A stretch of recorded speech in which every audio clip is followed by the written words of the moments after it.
mengenai Allah. Itulah yang telah kami dengar bersama-sama. Sejauh mana itu sudah tertulis di dalam hati kami, kami mencoba mengungkapkannya kepada teman kami, sehingga lancar dalam pengertian kami. Karena itulah rahasia yang terbesar di bumi ini mengenai Allah. Karena itu kami berdoa supaya Tuhan kami Yesus memberikan kebebasan di dalam roh kami untuk mengungkapkan Allah yang sudah kami kenal, yang kami pelajari ini. Terima kasih Tuhan kami Yesus, kami datang memuji dan menyembah Dikau. Amin. Mari kita lihat dari kitab Keluaran, kalau saya ya. Keluaran pasal 4 kita hari ini. Keluaran pasal 4.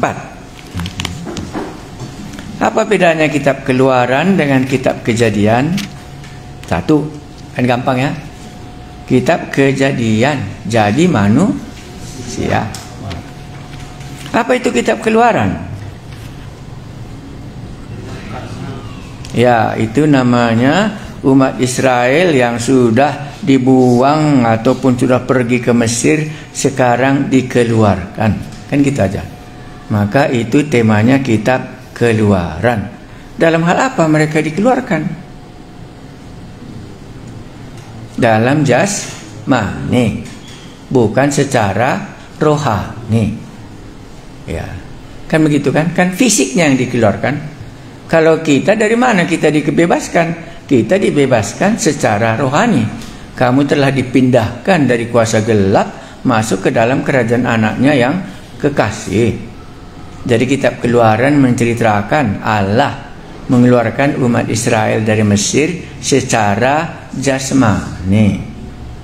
Tapi kami dikeluarkan dari upah dosa adalah maut supaya masuk ke dalam kerajaan surga. Tanah Kanaan itu bukan surga. Keluar dari Mesir itu bukan keselamatan masuk ke dalam kerajaan surga, tapi perbudakan di bumi secara jasmani. Ya, makanya nanti ada kelepasan secara roh masuk ke dalam kerajaan surga. Bisa ya? Makanya Tuhan Yesus memberi 5 ketur roti daripada ikan supaya perut kita kenyang secara jasmani. Tapi kedua dia katakan apa? Akulah roti hidup, dan barang siapa makan roti yang turun dari surga ini, dia akan memiliki hidup yang kekal. Jadi dua, satu keluar secara jasmani, satu keluar secara rohani. Itu teologi. Oke, mari kita lihat pasal 4 ya. Kita tetap berpikir Allah ya. Jadi bisa saja. Lalu sahut Musa. Kan di sini kita sekarang ya. Siapakah Allah yang terakhir kita ketahui? Itu ayat 20, Allah yang maha kuasa. Saya ulangi. Ayat 20. Tetapi aku akan mengacungkan tanganku dan memukul Mesir dengan segala perbuatan yang ajaib yang akan kulakukan di tengah-tengahnya. Sesudah itu ia akan membiarkan kamu pergi. Jadi ayat 20, Allah mengungkapkan dia akan menyatakan kuasanya kepada orang Mesir. Siapa Allah di sini? Ya, Allah yang punya kuasa ya. Makanya kita mengenal Allah, dia tahu ya kuasanya.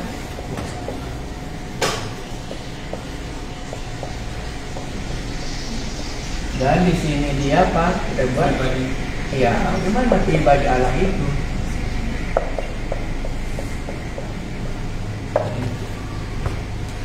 Jadi kalau kita baca pun nanti ke belakang, pasti kita akan melihat dia menyatakan kuasanya.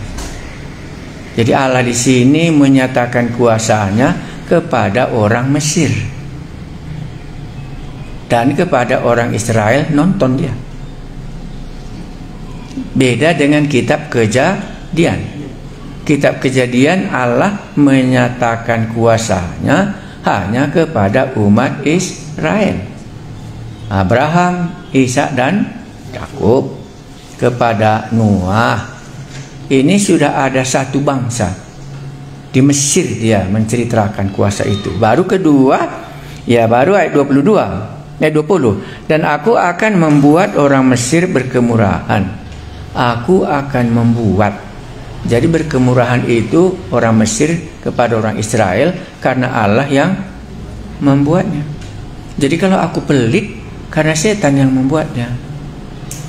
Aku berkemurahan karena Allah yang berkemurahan itulah mendorong hatiku. Maka aku berkemurahan hidup. Ini arahnya. Ya, karena Allah itu berkemurahan. Akhirnya orang yang tidak mengenal Allah pun bisa berkemurahan kepada orang Israel. Jadi Allah di sini mengubah hati manusia dari yang pelit menjadi yang berkemurahan. Jadi aku kenal Allah itu. Gitu. Makanya sejak aku bertobat, aku banyak berkemurahan kepada orang lain. Kan bisa.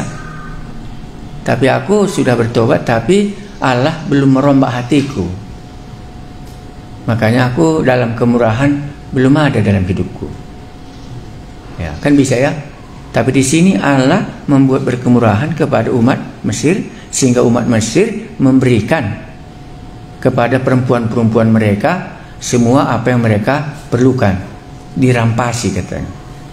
Karena hatinya dibuat oleh Allah demikian. Ya, makanya kita sering katakan hati manusia ada di tangan Allah. Gitu kah? Makanya pernah ingat Filipi kah atau enggak? Dialah yang melakukan kehendakku. Filipi pasal apa itu? Pasal 2:13 ya. Karena nanti Anda bisa melihat Anda dalam kemurahan sejak Anda di STT ini. Filipi 2 ayat 13 kalau enggak silap aku. Itu kesaksian Paulus.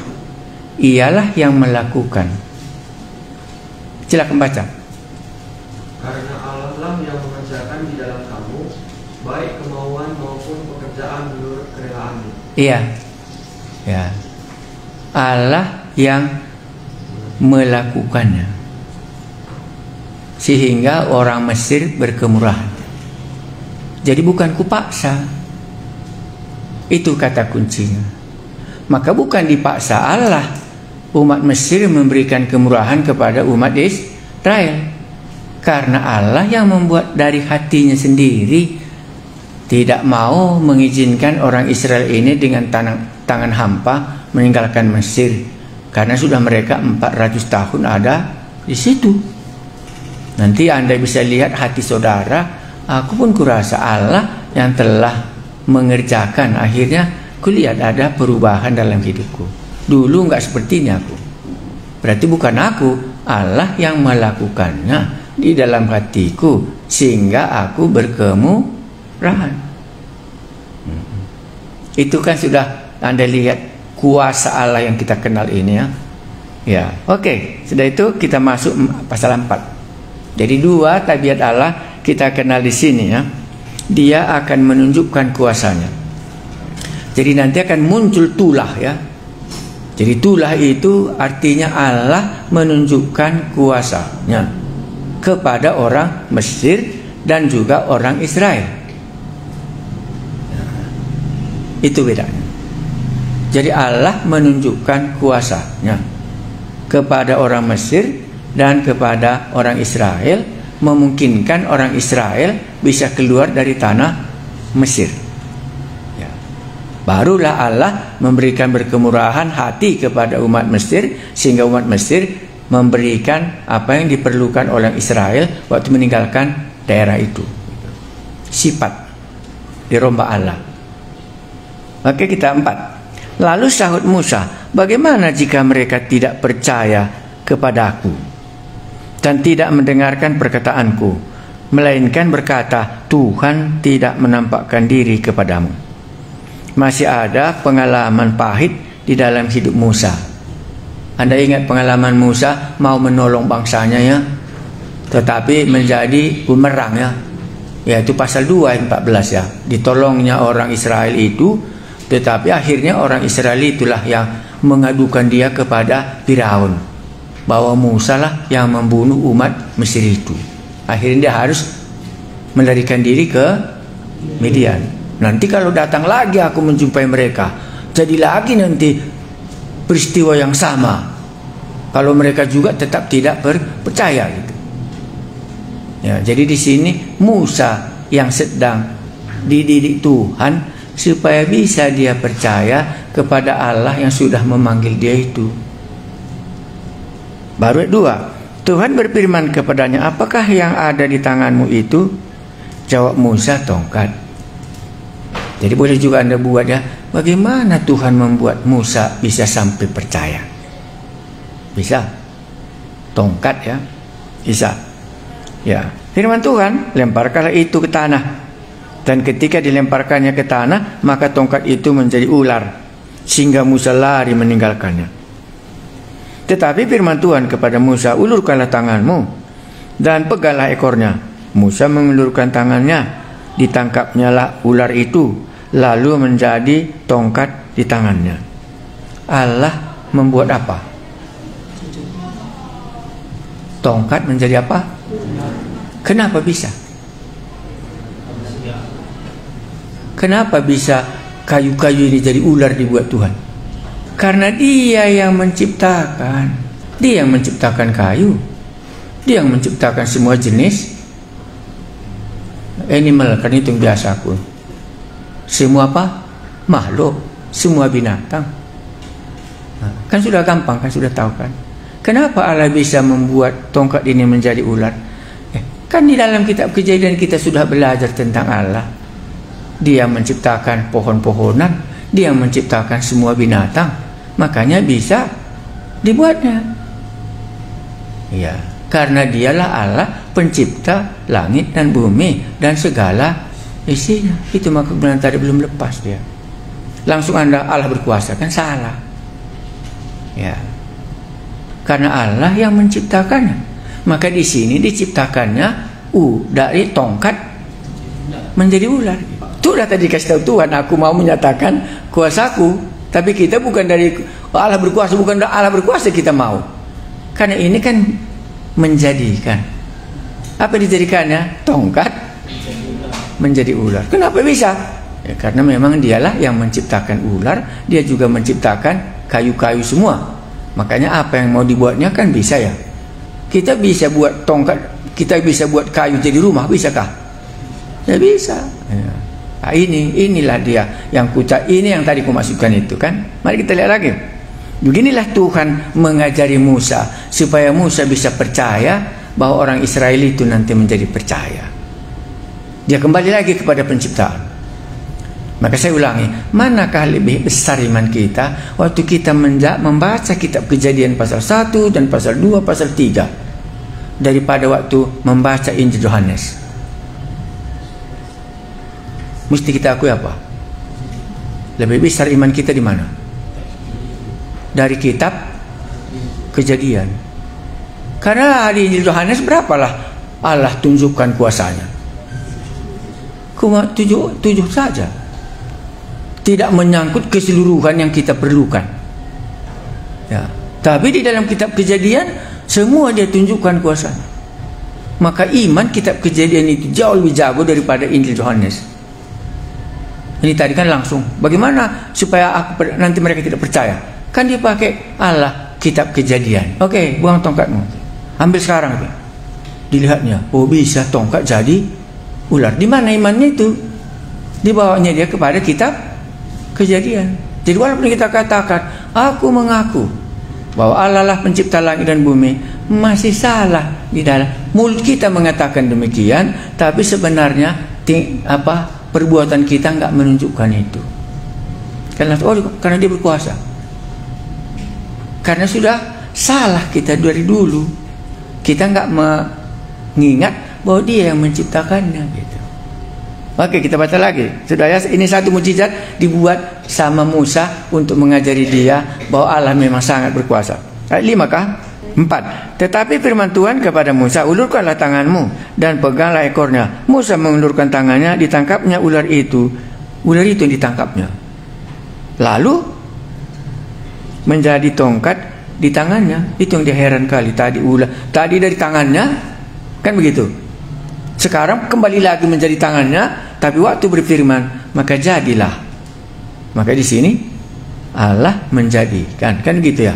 Oke, kita lanjut 5. Supaya mereka percaya bahwa Tuhan Allah nenek moyang mereka, Allah Abraham, Allah Ishak dan Allah Yakub telah menampakkan diri kepadamu. Jadi sebutan bagi mereka Allah nenek mereka ya. Kenapa enggak Allah-Allah lain? Karena itulah Allah yang mereka kenal. Ya, mari kita baca ya. Itu sebutan mereka 3 generasi. Lagi firman Tuhan kepadanya, masukkanlah tanganmu ke dalam bajumu. Dimasukkannya tangannya ke dalam bajunya, dan setelah ditariknya keluar, maka tangannya kena kusta, putih seperti salju. Terjadi lagi sesuatu. Itulah mendidik dia. Berikutnya, sesudah itu firman-Nya, masukkanlah tanganmu kembali ke dalam bajumu. Musa memasukkan tangannya kembali ke dalam bajunya, dan setelah ditariknya keluar, maka tangan itu putih kembali seperti seluruh badannya. 2 mukjizat. Kusta ya, masukkan jadi kusta, keluar jadi sembuh. Begitulah Allah membuat Musa menjadi percaya. Makanya ingat langsung ya, kalau kau tidak melihat mukjizat, engkau tidak percaya. Ayat 7. Sesudah itu firman-Nya, ayat 8. Jika mereka tidak percaya kepadamu dan tidak mengindahkan tanda mukjizat yang pertama, maka mereka akan percaya kepada tanda mukjizat yang kedua.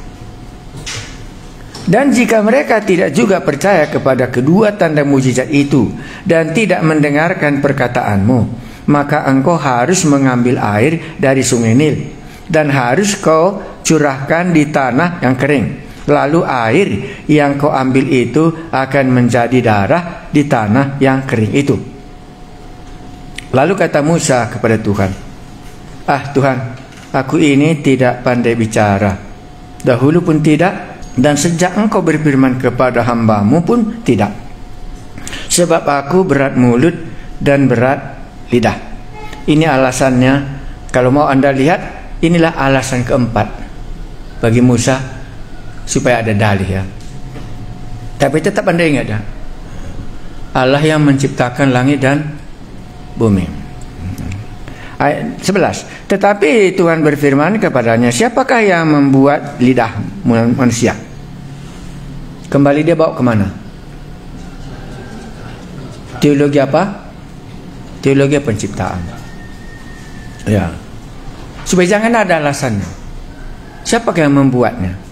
Tetapi Tuhan berfirman kepadanya, siapakah yang membuat lidah manusia? Siapakah yang membuat orang bisu atau tuli? Membuat orang melihat atau buta? Bukankah aku, yakni Tuhan? Oleh sebab itu pergi, aku akan menyertai lidahmu dan mengajar engkau apa yang harus kau katakan. Tetapi Musa berkata, Tuhan, utuslah kiranya siapa saja yang patut kau utus. Dia tidak mau, karena aku tidak patut untuk diutus, menolak. Ya.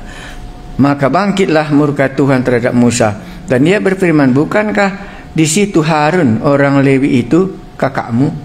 Aku tahu bahwa ia pandai bicara, lagi pula ia telah berangkat menjumpai engkau, dan apabila ia melihat engkau, ia akan bersukacita dalam hatinya. Maka engkau harus berbicara kepadanya dan menaruh perkataan itu ke dalam mulutnya. Aku akan menyertai lidahmu dan lidahnya, dan mengajarkan kepada kamu apa yang harus kamu lakukan. Ia harus berbicara bagimu kepada bangsa itu. Dengan demikian ia akan menjadi penyambung lidahmu, dan engkau akan menjadi seperti Allah baginya. Dan bawalah tongkat ini di tanganmu, yang harus kau pakai untuk membuat tanda-tanda mukjizat. Siapakah Allah dalam cerita Musa ini? Bisa Anda banyak katakan, siapakah Allah dalam cerita dengan Musa ini? Apa saja kan bisa ya. Oh, aku senang di sini Allah. Walaupun ditolak, terus dibujuknya Musa. Bisa ya? Kalaupun kita menolak, tapi dia terus berikan jalan keluarnya. Inilah Allah. Hanya satu. Allah itu apa tadi? Murka? Ya, itu. Makanya Allah murka kalau kita tidak bersedia. Alasan kita bisa banyak, tetapi tidak bisa tidak, karena dia yang berkuasa. Ya. Karena apapun dikatakannya di dalam kitab Kejadian jadi semua. Kenapa Musa menolak? Ya, itu di sini. Oh, ku kenal Allah ini, Allah yang bisa tawar menawar kalau ada pergumulanku dengan dia. Bisa ada tawar menawar. Tetapi bagaimanapun, karena dia adalah Allah, maka dia juga yang menang. Karena dia yang menjadikan semuanya. Jadi sejak manusia berdosa, akan ada alasannya tidak melakukan apa yang dikatakan Allah. Alasannya bisa saja, karena aku tidak mampu. Kan ini alasannya. Musa di sini alasannya cuma satu. Aku ini tidak pintar berbicara, apalagi menghadap Firaun, pemimpin Mesir yang begitu besarnya. Karena untuk membebaskan umat Israel, itu harus pemimpinnya itu yang ditaklukkan. Kan itu? Ya. Makanya kalau kita berani mengabarkan Injil untuk membebaskan orang, maka kita harus berani berbicara dengan setan kepalanya itu. Kalau enggak bisa dia lepas. Inilah gambaran keluaran. Jadi Musa harus menghadap Firaun. Kalau enggak bisa keluar. Makanya kalau kamu mau berani kita ngabarkan Injil, kita harus berani menaklukkan setan itu, sehingga orang yang dirasuk setan ini tadi bisa keluar. Kita semua kan dirasuk setan, kan tidak ada yang bebas kan? Semua orang berdosa di bawah kuasa kegelapan, nggak ada yang lepas, satu pun tidak ada yang lepas. Makanya inilah yang harus ditaklukkan, baru mereka bisa masuk ke dalam kerajaan surga. Kalau enggak bisa. Inilah gambaran kitab Keluaran. Makanya Musa tahu, aku ini siapa? Itu Firaun itu, raja yang terbesar di dunia pada waktu itu, dan punya kuasa. Ya. Tetapi dia harus menghadap dia. Ya. Makanya kalau kita berani menceritakan Allah kepada orang lain, berarti kita harus berjumpa dengan setan yang menguasai dia. Ya. Itu bayanganku. Kalau aku ngabarkan Injil, itu langsung bayanganku. Ini ada rajanya di daerah ini, namanya Begu yang ini, gitu langsung. Kalau ini nggak ditaklukkan, maka rakyatnya ini nggak akan kapanpun keluar dari genggamannya. Ya, kan begitu ceritanya Markus pasal 5. Ya, jangan usir kami dari daerah ini. Biarkanlah kami masuk ke dalam babi-babi itu. Enggak diusir Yesus, setannya dari Gerasa. Ya. Tetapi kenapa berani orang Gerasa itu? Karena sudah dilihatnya, tadi dia sudah dirasuk, sekarang dia sudah lepas. Makanya berani dia masuk, karena sudah dikalahkan di situ. Jadi bukan gampang menjadi pekabar Injil. Harus kita sampai seperti Musa, pergumulannya besar. Orang-orang yang tidak selamat itu, siapa kepalanya? Ya setan lah, nggak ada yang lain. Nggak ada dua kepala kita di sini. Kalau bukan pengikut Yesus, pengikut setan lah, nggak ada lagi dua. Cuma dua, satu neraka, satu surga. Organisasi yang banyak di dunia, tapi pemimpinnya cuma dua. Gereja juga banyak, tetapi cuma dua pemimpinnya. Kalau bukan Yesus, maka Mesir lah. Nah, inilah namanya keluaran. Ya. Jadi itulah makanya Tuhan Yesus katakan apa? Jangan meninggalkan Yerusalem sebelum engkau diberi kuasa. Begitu Yesus mengutus murid-muridnya, diberikannya kuasa kepada mereka. Karena tahu dia siapa yang akan dihadapi. Makanya terakhir apa? Oke, pergilah kau, bawalah tongkat ini, katanya kan gitu. Karena Tuhan mau memakai tongkat ini menjadi sarana menunjukkan kuasanya di dalam membebaskan umat Israel. Atau ada rasa enak jadi gembala sidang? tanpa ada musuh yang terbesar. Ada nomor 2 musuh kita, Allah, di bawahnya iblis. Inilah dia. Dan setiap kali Anda khotbah, dia hadir di situ. Karena takut dia anak buahnya gimana? Kurang nanti. Iya, nanti pindah dia masuk, nanti dia ke anak buahnya Bapak Joshua pikirnya. Jadi nggak ditekan-tekan, dijaganya kali ketat di situ supaya jangan dia percaya gitu. Itu kita harus sadar. Kalau nggak, ngapain kita pergi?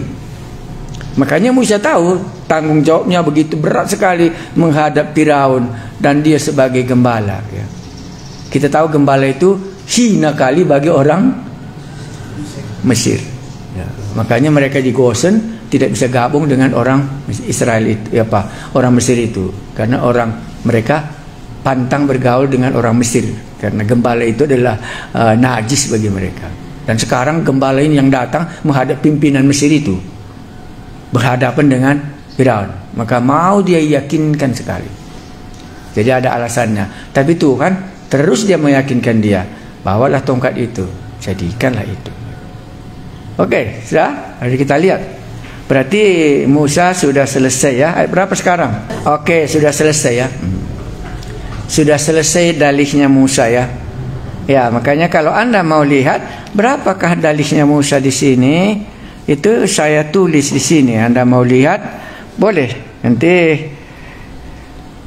pasal 3 ayat 11. Itu dalihnya yang pertama. Baru pasal 3 ayatnya yang ke 13. Siapakah namamu nanti kalau tanya orang itu? Inilah alasan Musa. Baru ketiga, itulah pasal 4 ayat 1.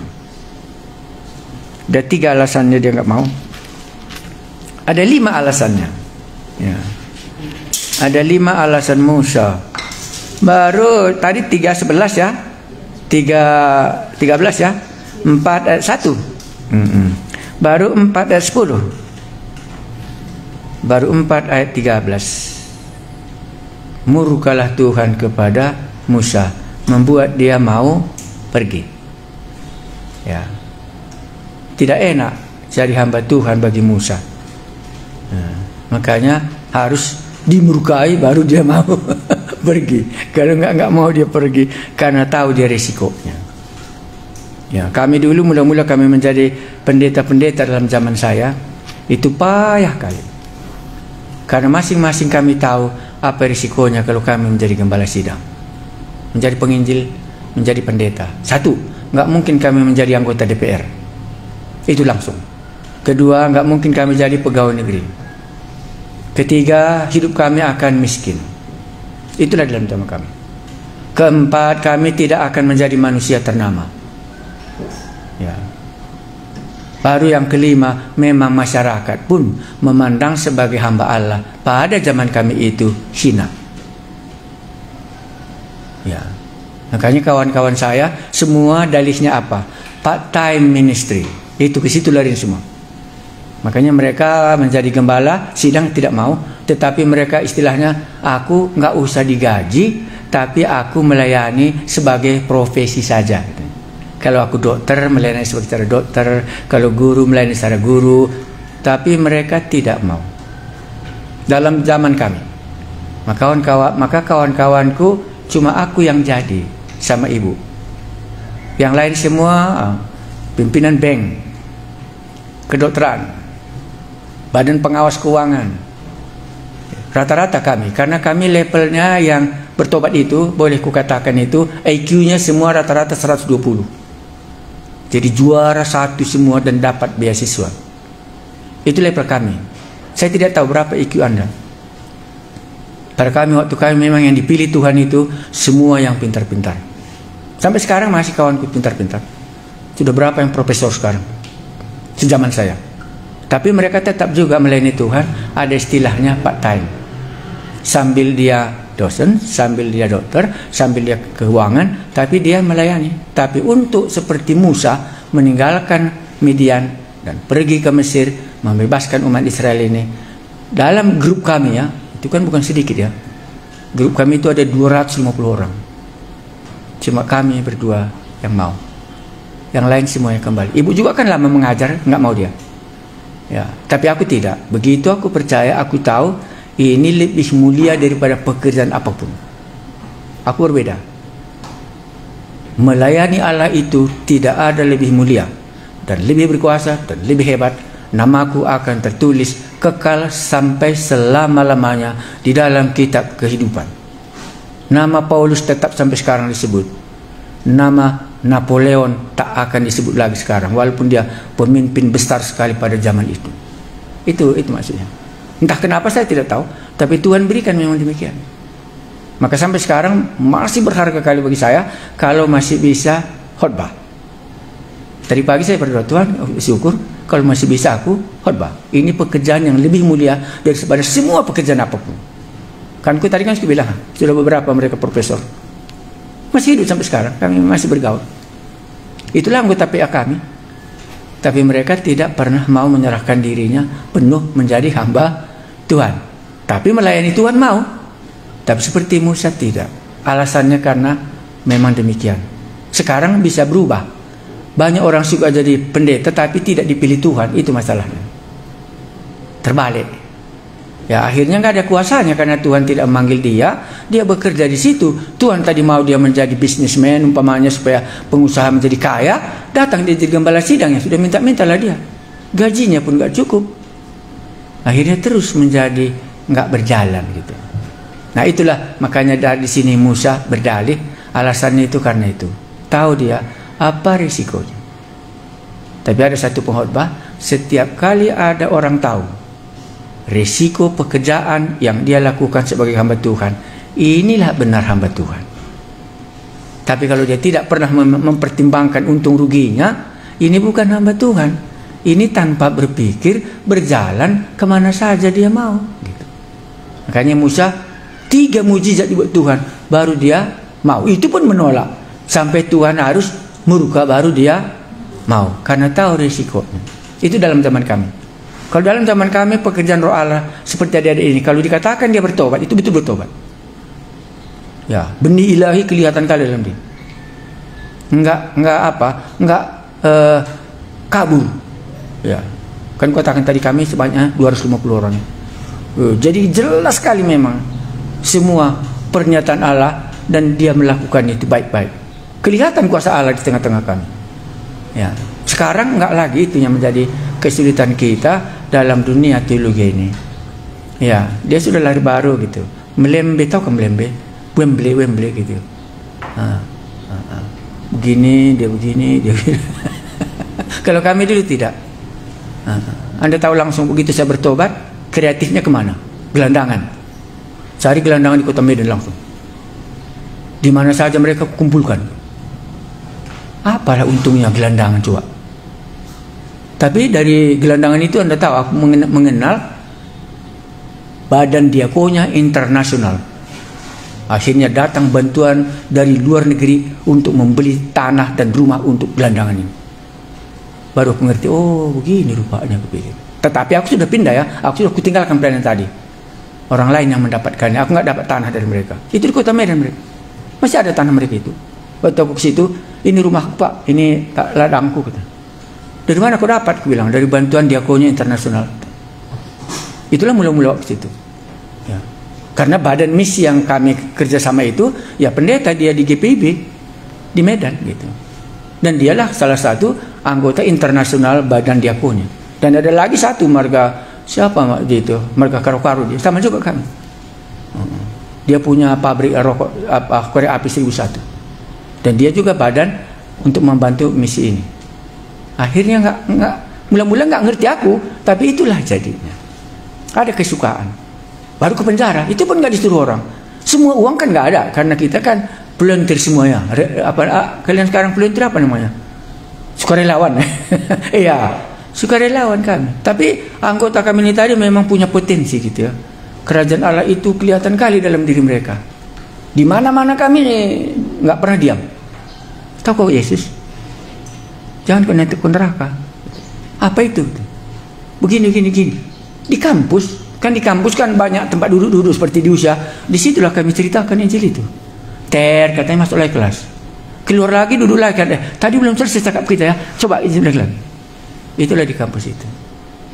Ya, waktu kami di Batu, wah itu asal dikatakan ini anak I3, seluruhnya kenal kami, satu kabupaten itu. Kenapa? Diangkut cerita, di mana-mana cerita, minum di kopi cerita, beli sate cerita, di mana-mana cerita, semua cerita, nggak ada yang diam. Jadi asal dilihatnya kami cerita, pasti kau di sana rumahmu gitu. Iya betul di situ. Iya kemarin lagi kawanmu juga cerita sama aku gitu. Apa diceritakannya Pak? Ya gini, sama ceritamu dua. Nah, itu yang kumasukkan tadi, dia punya kuasa. Karena ada di dalam hatinya ini kuasa. Sekarang nggak ada kuasa kita, gimana kita buat coba? Nggak semangat kita.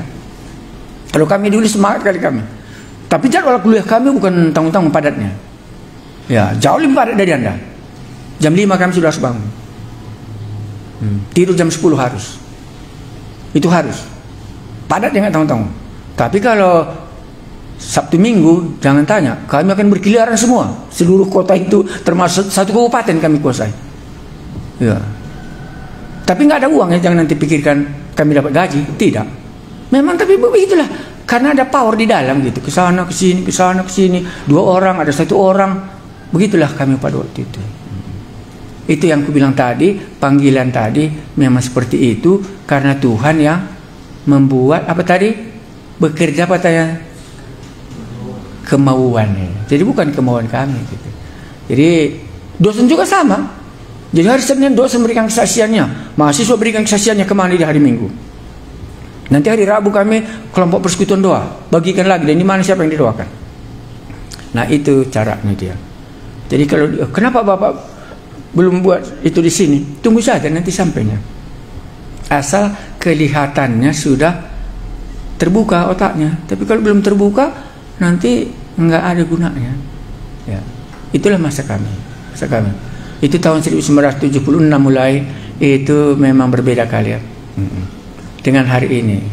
Makanya dalam otakku ini, apakah sebentar lagi mati gereja ini semua gitu. Udah ke situ dalam pikiranku. Karena semua sekolah teologi yang ku kenal nggak mau lagi bersaksi. Sedangnya apa?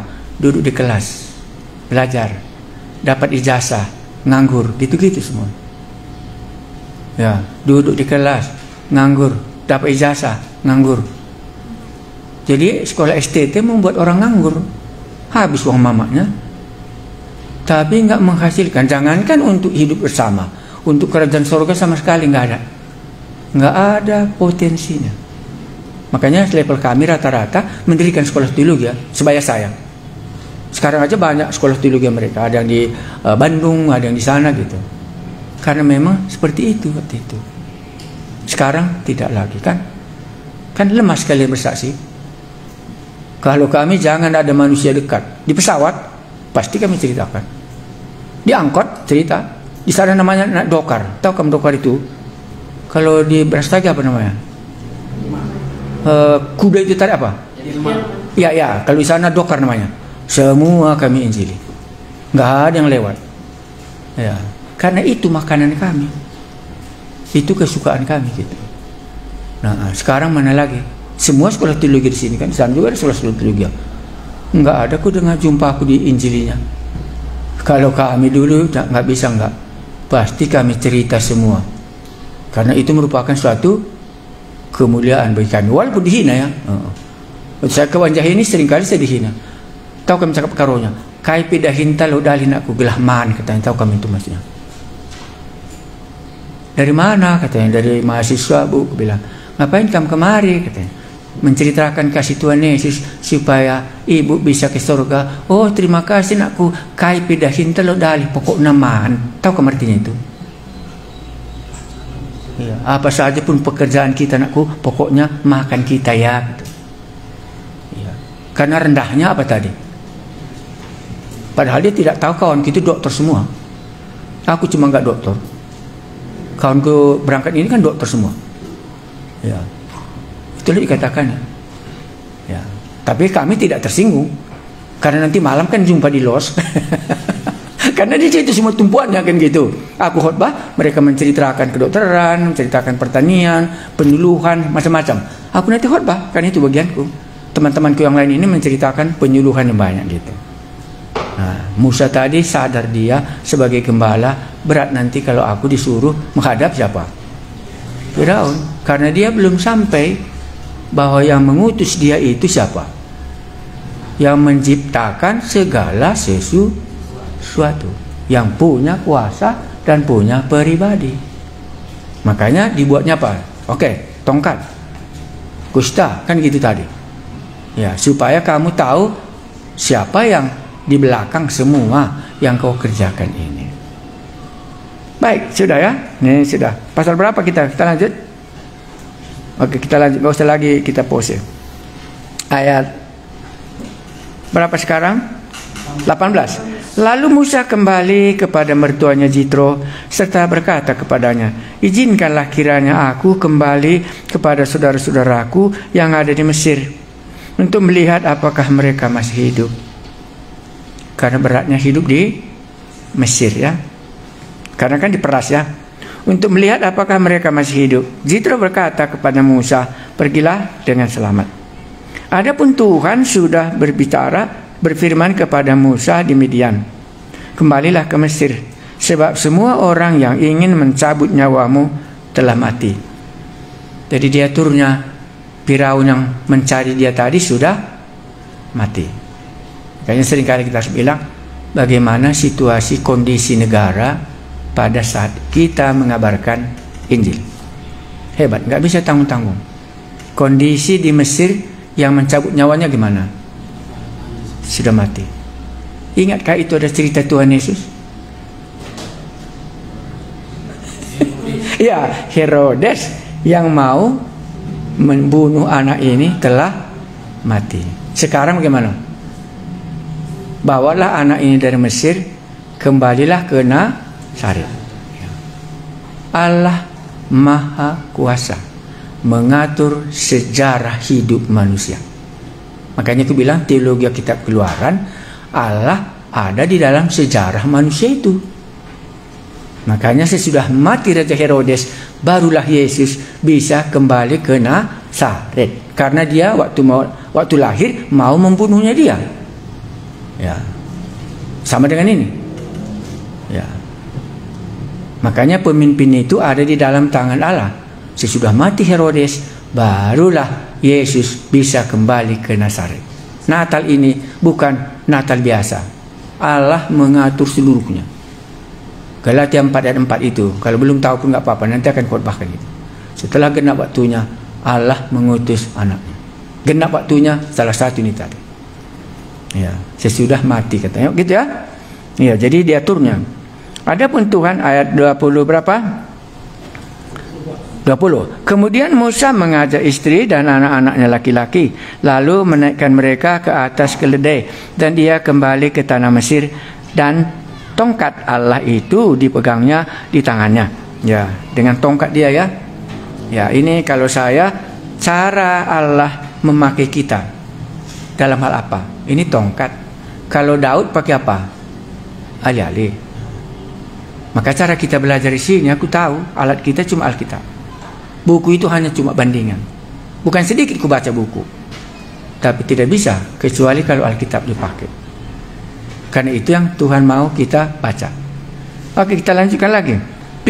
Firman Tuhan kepada Musa, pada waktu engkau hendak kembali ini ke Mesir, ingatlah supaya segala mujizat yang telah kuserahkan ke dalam tanganmu kau perbuat di depan Firaun.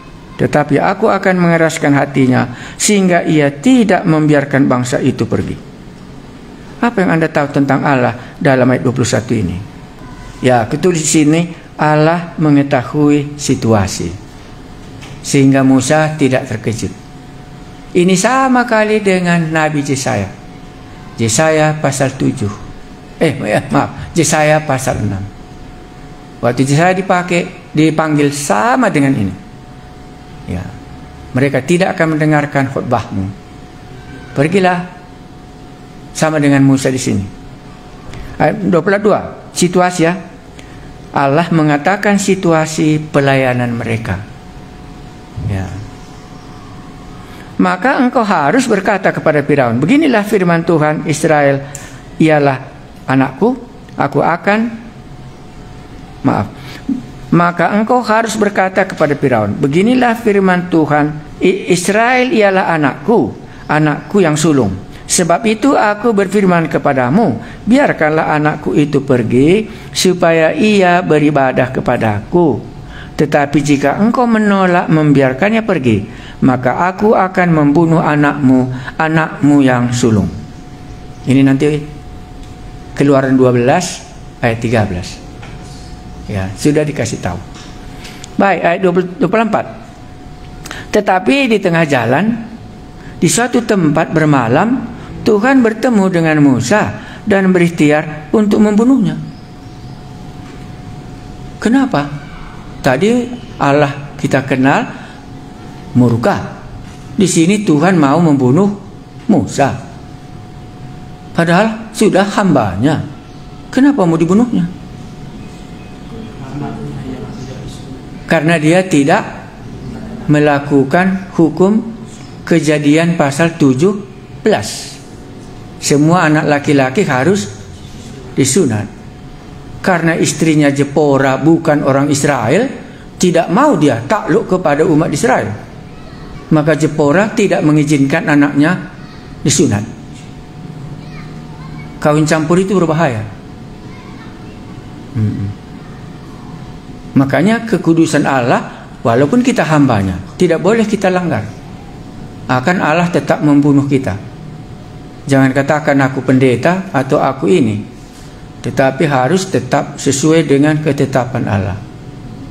Ya. Oke, ayat 25. Lalu Jepora mengambil pisau batu, dipotongnyalah kulit katan anaknya. Kemudian disentuhkannya dengan kulit itu kaki Musa, sambil berkata, sesungguhnya engkau pengantin dari bagiku. Kejadian 17 ayat 14. Kawin campur itu sangat berbahaya. Berbahaya kali Musa hampir dibunuh oleh Tuhan, tidak jadi melaksanakan tugasnya mengeluarkan umat Israel dari tanah Mesir karena istrinya Jepora. Jepora nggak mau melakukan ibadat di kampungnya sendiri. Dia tahan. Tapi waktu mereka pergi, Allah mau membunuhnya. Akhirnya Jepora harus bertobat, dan Jepora yang melakukannya, bukan Musa. Karena dia yang tadinya apa? Tidak mau. Karena bapaknya adalah imam Midian, penyembah berhala di tanah Midian. Jadi ini agama yang lain. Ya. Lalu Tuhan membiarkan Musa pengantin darah. Kata Jepora waktu itu, karena mengingat sunat itu. Berfirmanlah Tuhan kepada Harun, pergilah ke padang gurun menjumpai Musa. Ia pergi dan bertemu dengan dia di gunung Allah, lalu menciumnya. Apa kita tahu tentang Allah di sini? Payah ya? Allah mengatur kawan sekerja. Inilah yang paling mungkin Anda akan bisa lihat. Allah mengatur kawan sekerja, bukan Musa sendiri, tetapi Harun juga disuruhnya pergi. Makanya Tuhan Yesus mengutus mereka berdua. Siapakah kawan Anda yang cocok di STT ini? Itulah kawan sekerja yang Tuhan tetapkan. Tuhan mengatur kawan sekerja dalam melakukannya. Karena masalahnya tadi, Musa kekurangannya apa? Nggak bisa dia main gitar, nggak bisa dia nyanyi, kan gitu. Aku dulu ada kawanku sekerja itu dari Singamani. Dia preman, tapi sudah bertobat, dia pintar kali nyanyi sama main gitar. Jadi kami bisa berdua ke Bang Rohani. Dia main gitar, aku yang khotbah. Sampai dia masuk ke sekolah teologi dan ku kasih rekomendasi. Ada kawan sekerja. Allah mengatur kawan sekerja Musa supaya Harun yang pintar berbicara tadi bisa membantu dia. Gitu kan? Ya. Kemudian Musa memberitahukan kepada Harun segala firman Tuhan yang disuruhnya kepadanya untuk disampaikan, dan segala tanda mujizat yang diperintahkannya kepadanya untuk dibuat. Apa yang kita tahu 28 ini? pengalaman Musa dengan Tuhan diceritakannya kepada Harun. Ya, Tuhan mau kita menceritakannya kepada orang lain. Kalau memang itu kawan sekerja kita, supaya Harun juga beriman sama seperti Musa imannya. Ya, makanya kalau belum kita laksanakan, nanti kita harus laksanakan ini di antara kita. Makanya di sekolah kami ada namanya kelompok doa misi. Yang punya beban kelompok doa misi, mereka berdoa hari Rabu, tidak dicampurkan. Yang mau membuat kebawah rohani, satu grup lagi mendoakan kebawah rohani. Tim sekolah minggu ada juga lagi tempatnya, karena mereka berkelompok sebagai kawan sekerja masing-masing. Dan diceritakannya apa yang Tuhan buat kepada Musa dan disampaikannya kepada Harun, karena Harun tidak ada di situ waktu Tuhan bercerita sama Musa. Oke? Lalu pergilah Musa beserta Harun dan mereka mengumpulkan semua tua-tua Israel. Ini strategi ya, tapi nggak apa-apalah, lupakan. Jangan terlalu payah kalian tenang ingat. Harun mengucapkan segala firman yang telah diucapkan Tuhan kepada Musa, serta membuat di depan bangsa itu tanda-tanda mujizat itu. Siapa yang melakukannya? Harun ya, karena untuk itu tadi dia. Jadi Harun yang khotbah. Lalu percayalah bangsa itu, dan ketika mereka mendengar bahwa Tuhan telah mengindahkan orang Israel dan telah melihat kesengsaraan mereka, maka berlututlah mereka dan sujud menyembah. Sekarang orang Israel, Musa, Harun, semua sudah sujud menyembah Allah. Barulah pekerjaan pembebasan dimulai. Makanya kalau iman kita belum bagus, nggak mungkin kita diutus. Ya, makanya aku lihat setelah imanku pas, baru Tuhan berangkat. Ya, selama dan nggak lamanya itu nggak dipastikan. Tetapi sesudah Harun, sesudah Musa diceritakannya kepada umat Israel, dan umat Israel tahu bahwa Allah sudah, barulah mereka memulai keluar dari tanah Mesir. Barulah mulai cerita, mari kita keluar gitu, ya. Baik, kita lihat pasal 5. Saya harap bisa kita selesaikan sampai pasal 6. Musa menghadap Firaun, bangsa Israel makin ditindas. Ini juga sulit ya. Maka nanti Anda bisa mulai ngabarkan Injil ke rumah seseorang. Sebelum Anda datang dia sehat-sehat, sesudah Anda datang dia penyakit-penyakitan gitu ya. Bisa. Ini yang terjadi dalam cerita ini. Ya. Kemudian Musa dan Harun pergi menghadap Firaun, lalu berkata kepadanya, beginilah firman Tuhan Allah Israel. Biarkanlah umatku pergi untuk mengadakan perayaan bagiku di padang gurun. Inilah alasannya pergi, karena kami mau menyembah Allah kami, gitu ya. Tetapi Firaun berkata, siapakah Tuhan itu yang harus kudengarkan firman-Nya untuk membiarkan orang Israel pergi? Tidak kenal aku Tuhan itu, dan tidak juga aku akan membiarkan orang Israel pergi. Apa yang dikatakan Firaun di sini kepada Musa? Siapakah Tuhan itu yang harus ku dengarkan? Karena dia nggak tahu, makanya itu dijawabnya. Dan tidak akan membiarkan umat Israel pergi. Ya. Lalu kata mereka, Allah orang Ibrani. Kenapa dia pakai kata Allah orang Ibrani? Jadi kepada orang Mesir, mereka ini orang Ibrani. Ini orang Mesir, ini orang Ibrani. Karena Allahnya berbeda. Itu rahasia di sini. Telah menemui kami. Izinkanlah kiranya kami pergi ke padang gurun 3 hari perjalanan jauhnya untuk mempersembahkan korban kepada Tuhan Allah kami. Bukan Tuhan Allah orang Mesir, Tuhan Allah kami, supaya jangan nanti mendatangkan kepada kami penyakit sampar atau pedang. Tetapi Raja Mesir berkata kepada mereka, Musa dan Harun, mengapakah kamu bawa-bawa bangsa ini melalaikan pekerjaannya? Pergilah melakukan pekerjaanmu. Lagi kata Firaun, lihat, sekarang telah terlalu banyak bangsamu di negeri ini. Masakan kamu hendak menghentikan mereka dari kerjaan paksa ini? Pada hari itu juga Firaun memerintahkan kepada pengarah-pengarah bangsa itu dan kepada mandur-mandur mereka sendiri. Tidak boleh lagi kamu memberikan jerami kepada bangsa itu untuk membuat batu bata seperti sampai sekarang. Biarkanlah mereka sendiri yang pergi mengumpulkan jerami. Tetapi jumlah batu bata yang harus dibuat mereka sampai sekarang, bebankanlah itu juga kepada mereka. Dan juga jangan mengurangi karena mereka pemalas. Itulah sebabnya mereka berteriak-teriak, izinkanlah kami pergi untuk mempersembahkan korban kepadalah kami. Negatif.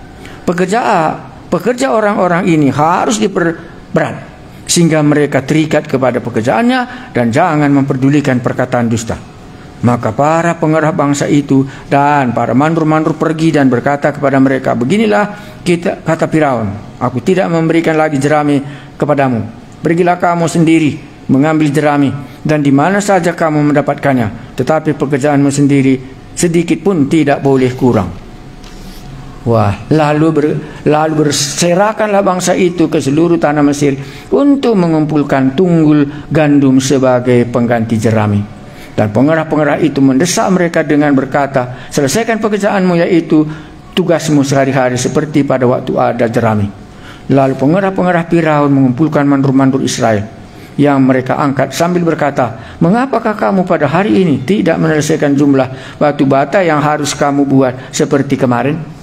Sesudah itu pergilah para mandur Israel kepada Firaun dan mengadukan halnya kepadanya.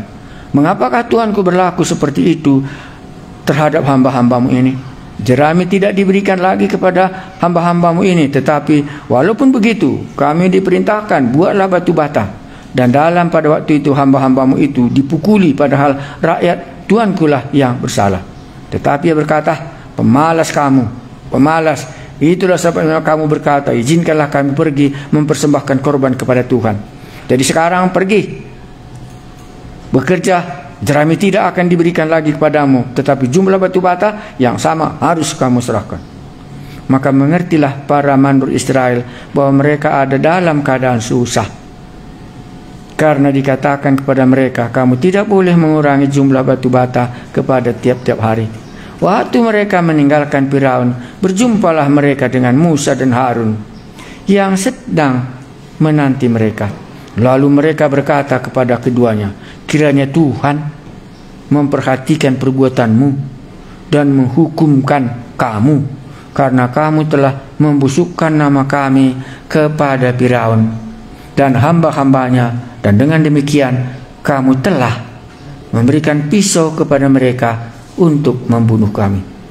Lalu Musa kembali menghadap Tuhan, katanya, Tuhan, mengapakah kau perlakukan umat ini begitu bengis? Sebab sejak aku pergi menghadap Firaun untuk berbicara atas namamu, dengan jahat diperlakukannya umat ini, dan engkau tidak melepaskan umatmu sama sekali. Tetapi Tuhan berfirman kepada Musa, sekarang engkau akan melihat apa yang akan kulakukan kepada Firaun. Setelah dipaksa oleh tangan yang kuat, ia akan membiarkan mereka pergi. Ia dipaksa oleh tangan yang kuat, ia akan mengusir mereka dari negerinya. Ini ceritanya. Jadi bisa semakin sulit. Kemana Musa lari?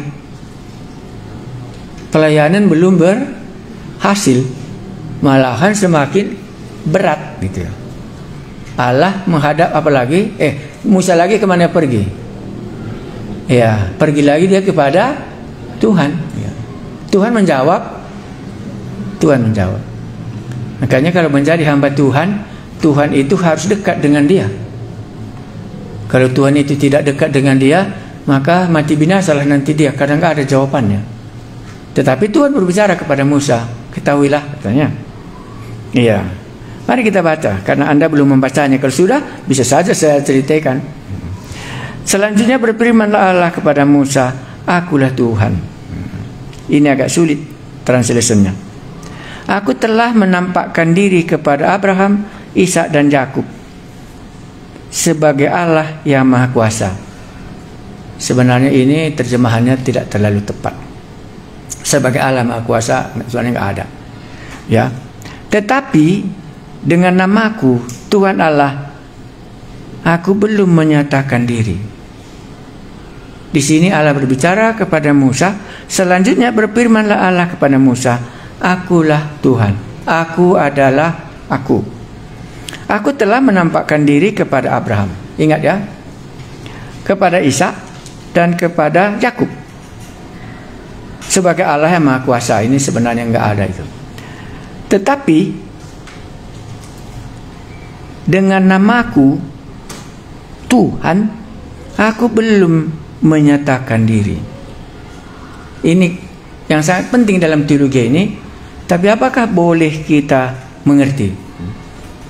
Waktu tadi malam inilah membuat saya sulit kali tidur, karena sedang saya pelajari, dan ini memang tepat menurut uraian dalam New English Translation itu. Apa kata Tuhan di sini? Tetapi dengan namaku Tuhan, aku belum menyatakan diriku. Jadi Allah berbicara kepada Abraham, Ishak dan Yakub, tapi mengenai namanya, aku adalah aku, belum pernah dinyatakannya kepada mereka. Maka Allah menyatakan dirinya demi hari, demi terang, dari hari lebih jelas. Makanya Musa, siapa namamu? Katanya, aku adalah aku. Jadi Tuhan menceritakan ini kepada Musa, kepada Abraham, Ishak dan Yakub. Aku menyatakan diriku kepadanya. Tetapi mengenai namaku, aku belum menyatakannya.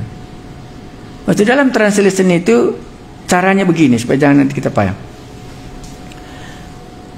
Kalau kalau Abraham, setiap kali Allah menyatakan diri, hanya apa dikatakannya? Keturunanmu menjadi banyak, gitu ya. Ya. Tapi dirasakan Abrahamkah banyak keturunannya? Inilah kata kuncinya sini. Dilihat Abrahamkah keturunannya banyak?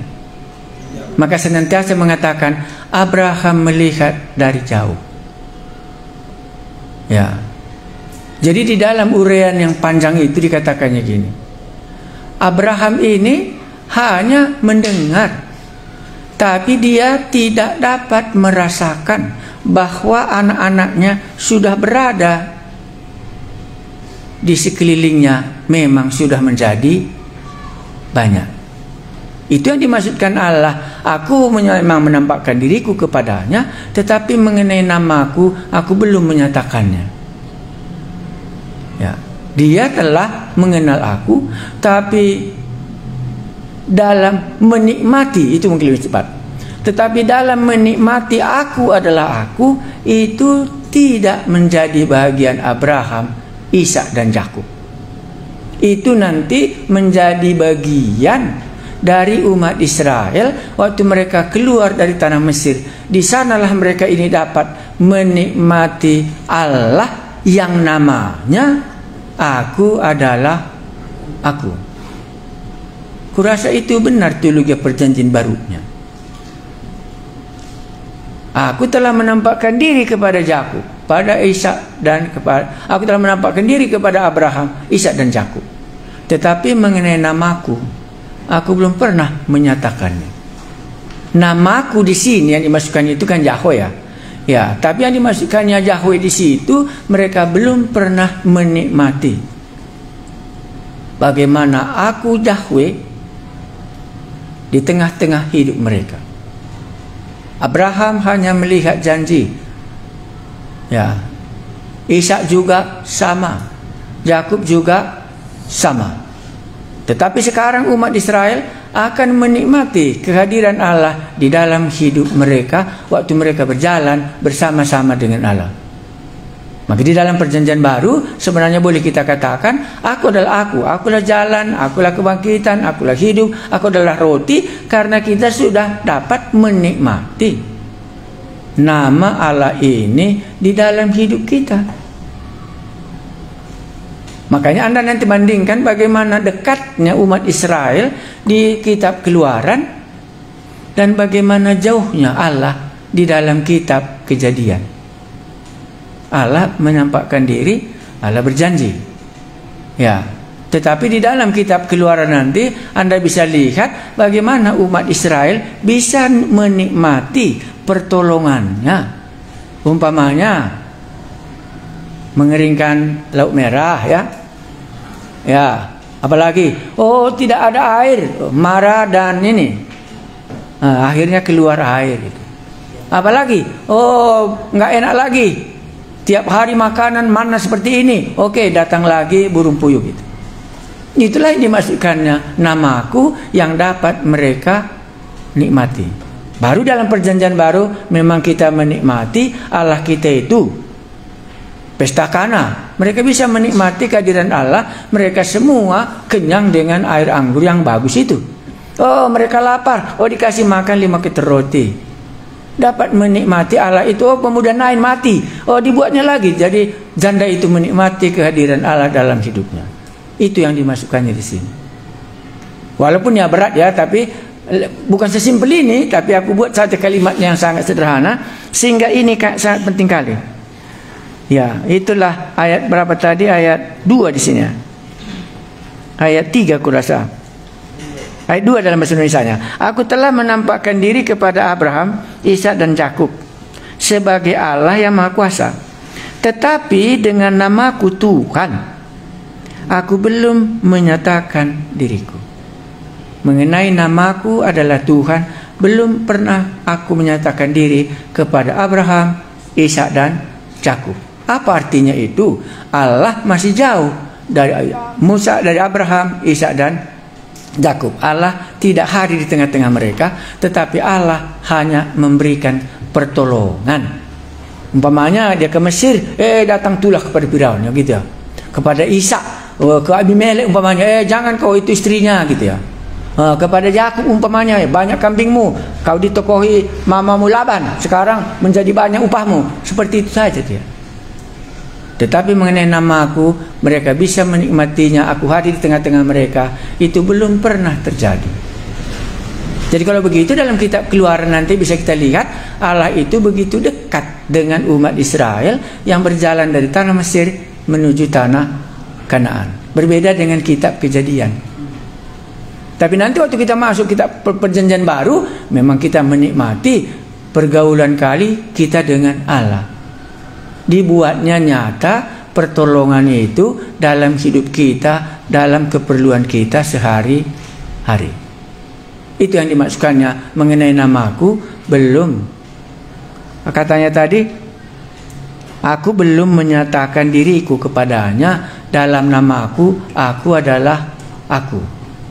Ya, kemarin kita sudah membahas aku adalah aku, itulah nama Tuhan Yesus waktu Injil Yohanes pasal 5:18 dan Yohanes 8:58. Jadi kita punya Allah dan kita punya Allah yang ada namanya. Ya. Makanya setiap kali Yesus datang, aku adalah aku, marah umat Israel karena mereka tahu inilah Allah. Tetapi Tuhan katakan di sini kepada Musa, mereka belum menikmatinya. Aku hanya menampakkan diri. Oke, nanti Anda boleh lebih dalam lihat. Mari kita nanti bisa Anda lihat terjemahan-terjemahan yang lain. Ayat 3. Bukan saja aku telah mengadakan perjanjianku dengan mereka untuk memberikan kepada mereka tanah Kanaan, tempat mereka tinggal sebagai orang asing.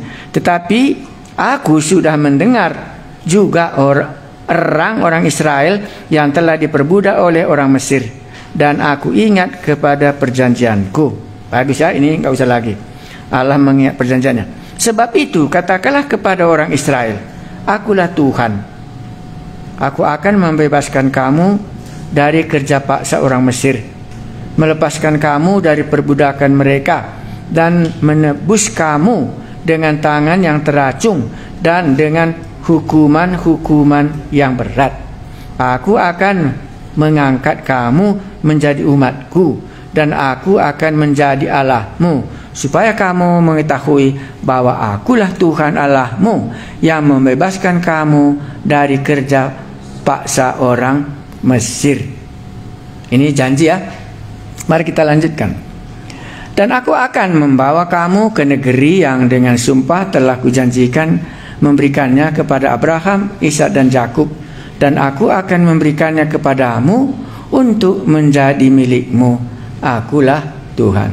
Ini semua sudah bagian orang Israel dapat menikmati dengan kehadiran Allah di dalam hidup mereka. Jadi Anda nanti bisa mencoba membandingkannya, apa sebenarnya kekhususan Abraham dengan Allah? Apa rupanya kekhususan Allah dengan umat Israel? Ini berbedakah? Nanti Anda bisa lihat, oh ini di Mesir, ini di tanah Kanaan. Ini di tengah-tengah orang yang beragama lain. Kalau Mesir kan dia hidup di tengah agama orang lain. Tapi kalau Kejadian tidak, hanya dia dengan Allahnya saja, nggak ada perbandingan. Oke, kita lanjutkan 8. Lalu Musa mengatakan demikian kepada orang Israel, tetapi mereka tidak mendengar Musa, karena mereka putus asa dan karena perbudakan yang berat itu. Kemudian Tuhan berfirman kepada Musa, pergilah menghadap, katakanlah kepada Firaun raja Mesir bahwa ia harus membiarkan orang Israel pergi dari negerinya.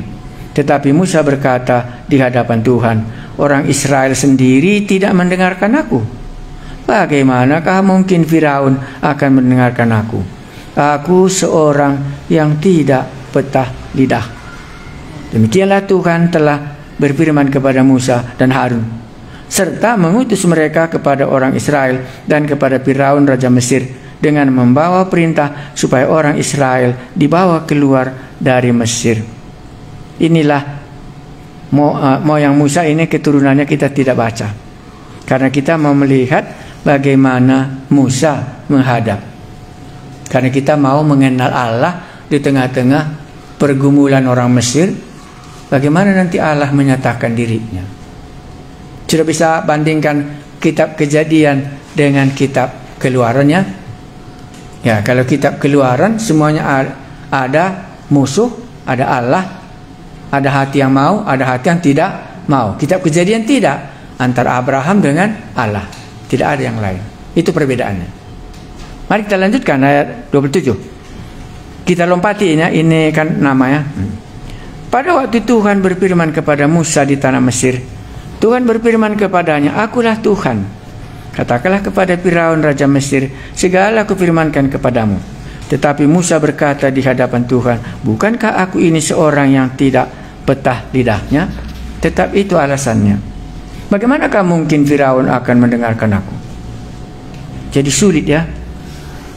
Sulit kali hamba Tuhan ini dihadapi, karena nggak mau dia pergi.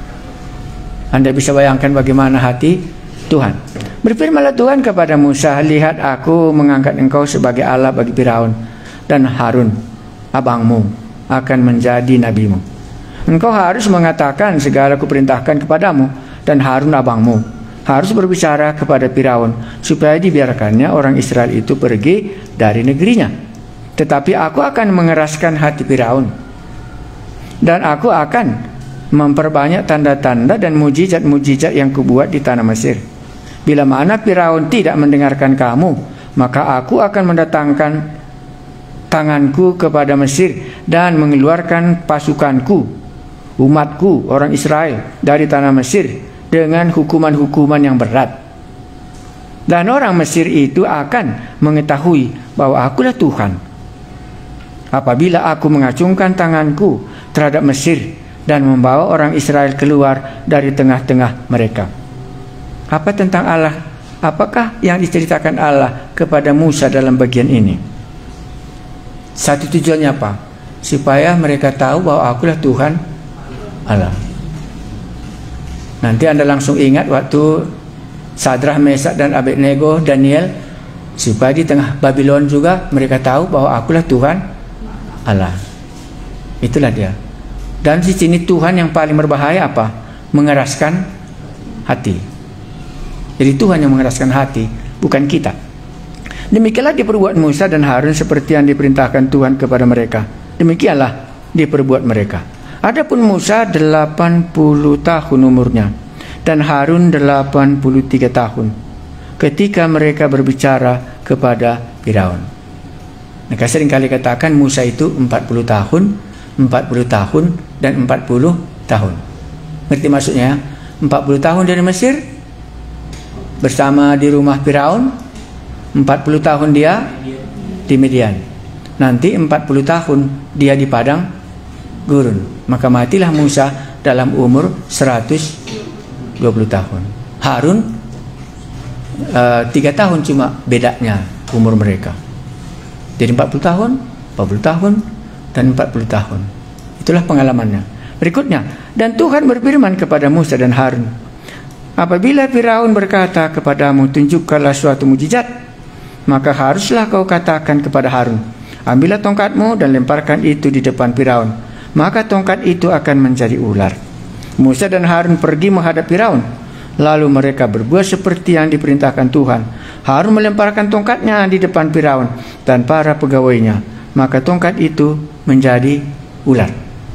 Kemudian Firaun juga memanggil orang-orang berilmu dan ahli-ahli sihir, dan mereka pun ahli-ahli Mesir itu membuat yang demikian juga dengan ilmu mantra mereka. Masing-masing mereka melemparkan tongkatnya, dan tongkat-tongkat itu menjadi ular. Tetapi tongkat Harun menelan tongkat-tongkat mereka. Tetapi hati Firaun berkeras sehingga tidak mau mendengarkan mereka keduanya, seperti yang telah difirmankan Tuhan. Apa yang kita tahu dalam cerita ini? Siapa yang dihadapi di sini? Iya, berbegu. Saya tulis okultisme cerita ini. Iya. Kalau di kitab Kejadian ada hantu? Nggak ada. Yang ada hanya dosa mengintip, ya. Yang ada apa lagi? Ular, ya. Nah, tapi di sini sudah jumpa ahli campi. Jadi bisa kita lihat Allah menyatakan diri di tengah-tengah orang yang menyembah berhala.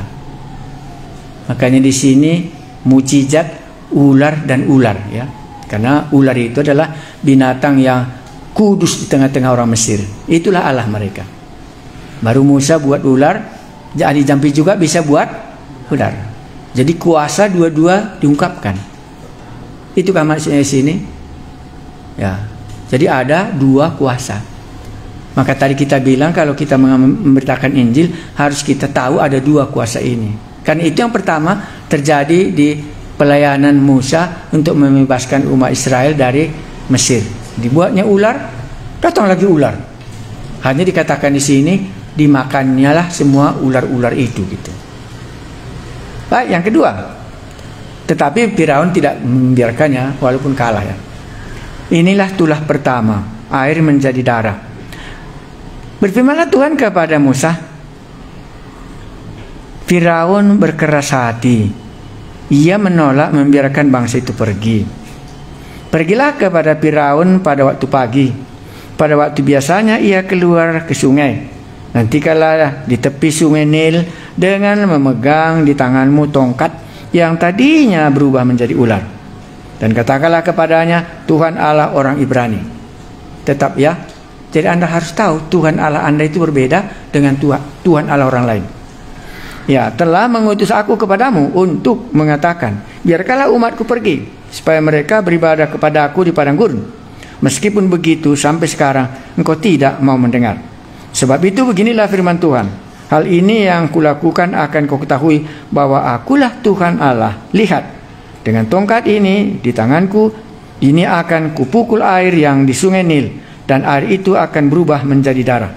Dan ikan yang dalam sungai akan mati, sehingga sungai Nil akan berubah busuk, dan orang Mesir akan segan minum air dari sungai Nil. Firman Tuhan kepada Musa, katakanlah kepada Harun, ambillah tongkatmu, ulurkanlah tanganmu ke atas air orang Mesir, ke atas sungai, selokan, kolam, dan atas segala kumpulan air yang ada pada mereka, supaya semuanya menjadi darah, dan akan ada darah di seluruh tanah Mesir, bahkan dalam wadah kayu dan wadah batu. Demikianlah Musa dan Harun berbuat seperti yang difirmankan Tuhan. Diangkatnyalah tongkat itu dan dipukulkannya kepada air yang di sungai Nil di depan mata Firaun dan pegawai-pegawainya, maka seluruh air yang di sungai Nil berubah menjadi darah. Matilah ikan di sungai Nil, sehingga sungai Nil itu berbau busuk dan orang Mesir tidak dapat minum air dari sungai Nil, dan di seluruh tanah Mesir ada darah. Tetapi para ahli Mesir membuat yang demikian juga dengan ilmu mantra mereka, sehingga hati Firaun berkeras dan ia tidak mau mendengarkan mereka keduanya seperti yang telah difirmankan Tuhan. Firaun berpaling lalu berkata, ke istana dan tidak mau mendengarkan hal itu.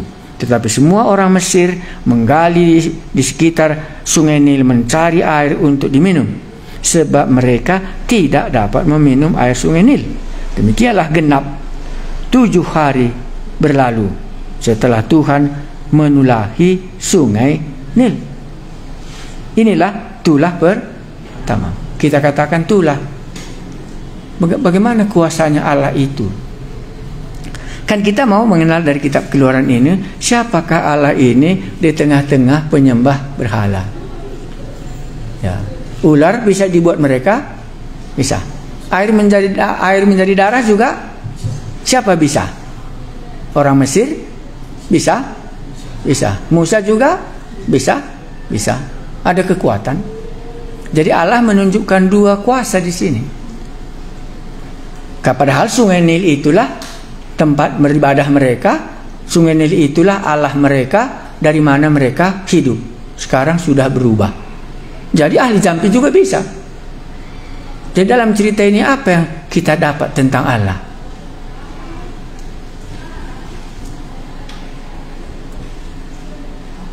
Kalau dari kita ya, kenapa Allah bisa mengubah air tadi menjadi air darah? Gampang ya, karena memang Dia yang menciptakannya. Tapi jampi-jampi juga bisa buat itu. Jadi kalau begitu, kitab Keluaran membuka mata kita, ada 2 kuasa di bumi ini. Sebelum kuasanya Mesir ditaklukkan, nggak mungkin umat Israel keluar dari tanah Mesir. Makanya tadi sudah kita mulai dulu. Kalau kita belum bisa menyalukkan setan, nggak mungkin orang kampung itu kembali lepas dari kerasukan setannya itu. Maka dia tetap di bawah kuasa itu. Kuasa jumpa kuasa. Jangan tinggalkan Yerusalem sebelum engkau diperlengkapi dengan kuasa dari atas. Waktu mereka pergi, diberikannya kuasa. Janganlah kau bersuka cita karena kuasa-kuasa itu, karena memang sudah kulihat iblis jatuh. Tapi bersukacitalah karena namamu sudah tertulis di sorga. Peperangan rohani.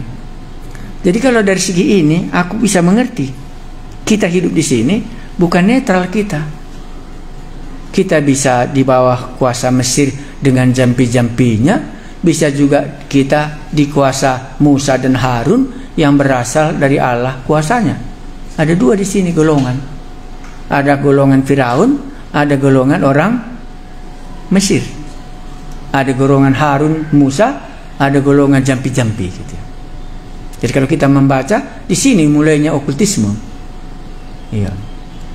Supaya nanti waktu Anda akan lihat ini, sadar ya, oh ini ada hantu di sini. Gimana caranya ini? Kalau begini pelayanan ini gitu. Ya. Oke, sudah ya. Ini tulah pertama. Mari kita masuk tulah kedua. Di mana nanti menangnya? Apa yang Allah lakukan di sini? Jawab kita sangat sederhana.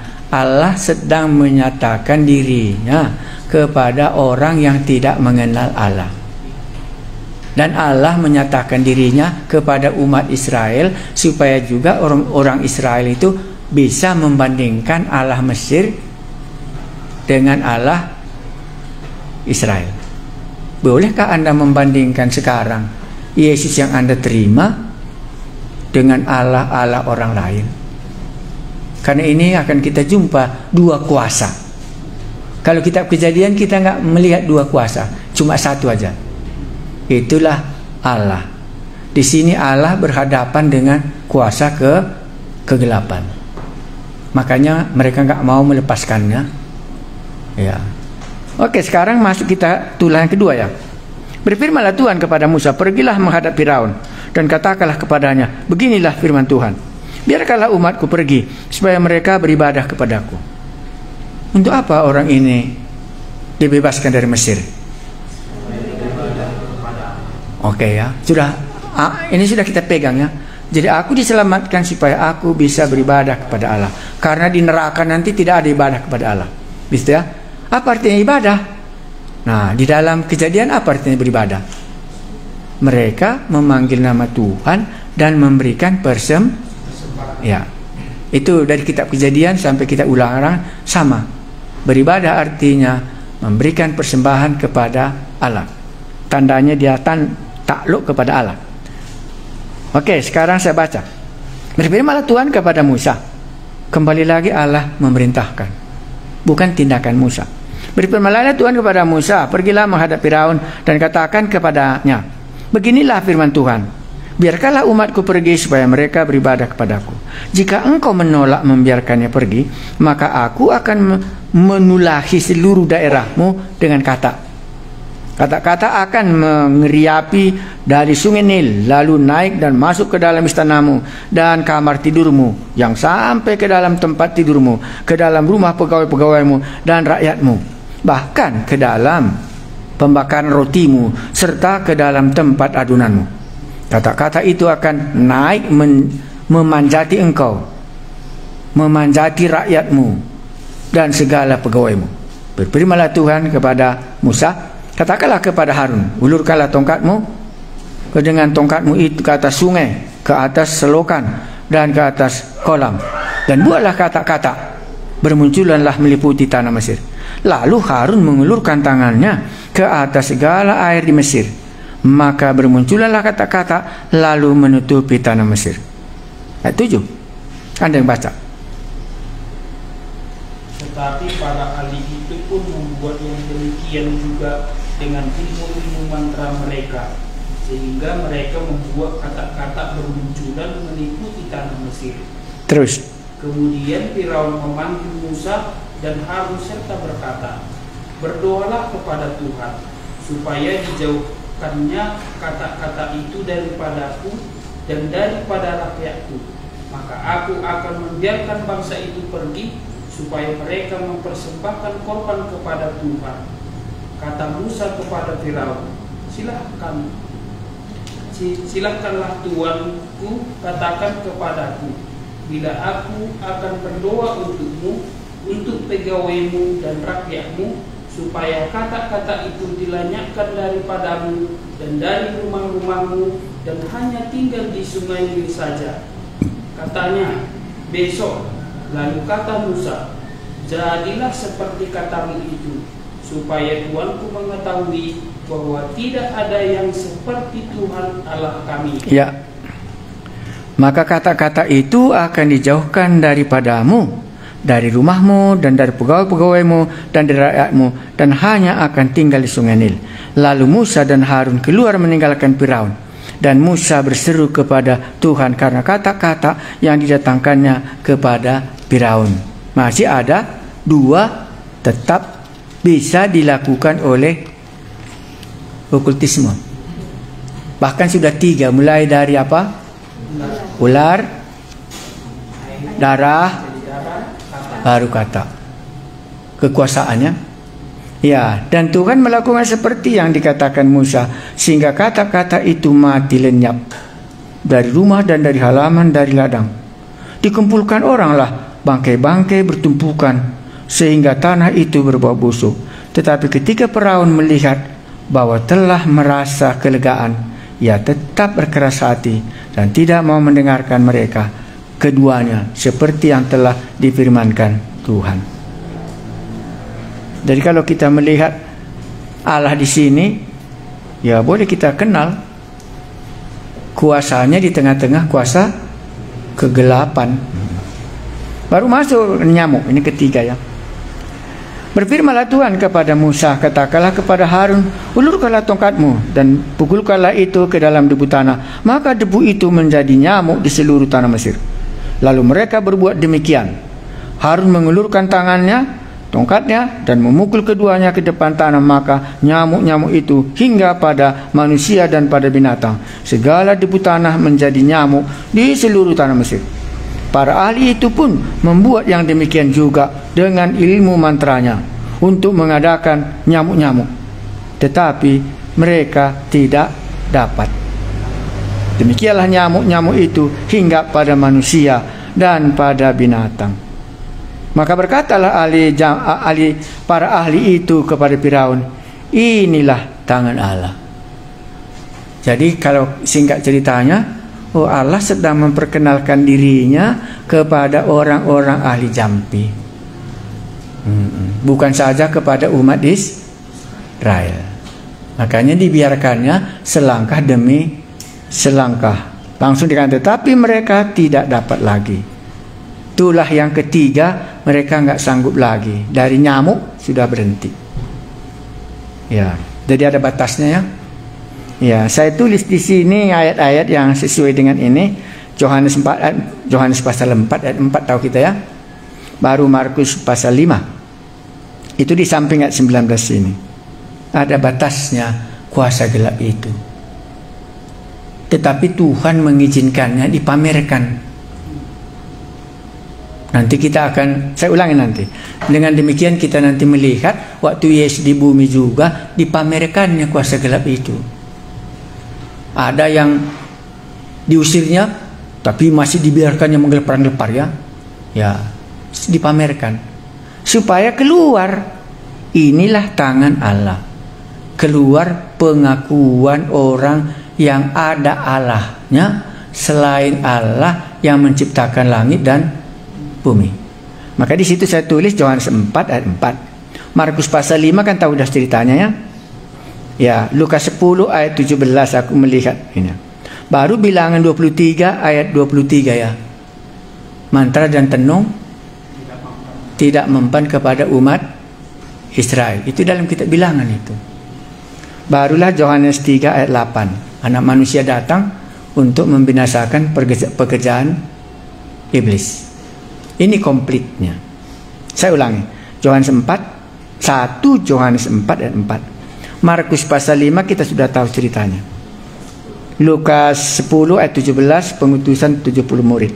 Baru bilangan 23 ayat 23. Baru 1 Yohanes 3 ayat 8. Anak manusia datang untuk membinasakan pekerjaan iblis. Jadi Musa di sini membinasakan pekerjaan iblis yang ada di Mesir. Sehingga mereka sampai mengaku bahwa ini adalah tangan Allah. Tetapi masih ada kekuasaannya. Apa yang Anda mau ceritakan dalam bagian ini?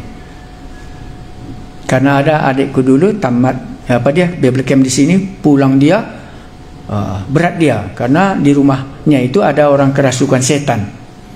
Tapi dia sudah ketakutan karena di dalam camp itu sudah dilihatnya bagaimana kuasa Allah. 2 hari masih bertahan dia. Aku nggak mau mendoakan orang itu. Jadi datanglah semua, dukun lah, pendeta lah, semua yang datang. Tapi nggak keluar-keluar, sudah 3 hari. Akhirnya berpikir dalam hatinya, inilah mungkin saatnya. Aku akan mendoakannya sebagai anak muda yang baru SMA sudah percaya kepada Yesus. Marulah mulai didoakannya. Tidak keluar. 1 jam. Didoakannya lagi, tidak keluar. Barulah akhirnya sesudah beberapa jam legalah dia karena keluar setan itu. Ini sama. Ini tulah yang ketiga. Baru okultisme mengaku bahwa benarlah ini dari Tuhan. Jadi kita tidak akan sembarangan menghadapi musuh ini. Karena kita kan belajar siapakah Allahku itu. Makanya aku tuliskan ayatnya pun gak aku baca, nanti Anda bisa merenungkannya. Ya, inikah Allah yang kita terima? Iblis juga ada kuasanya.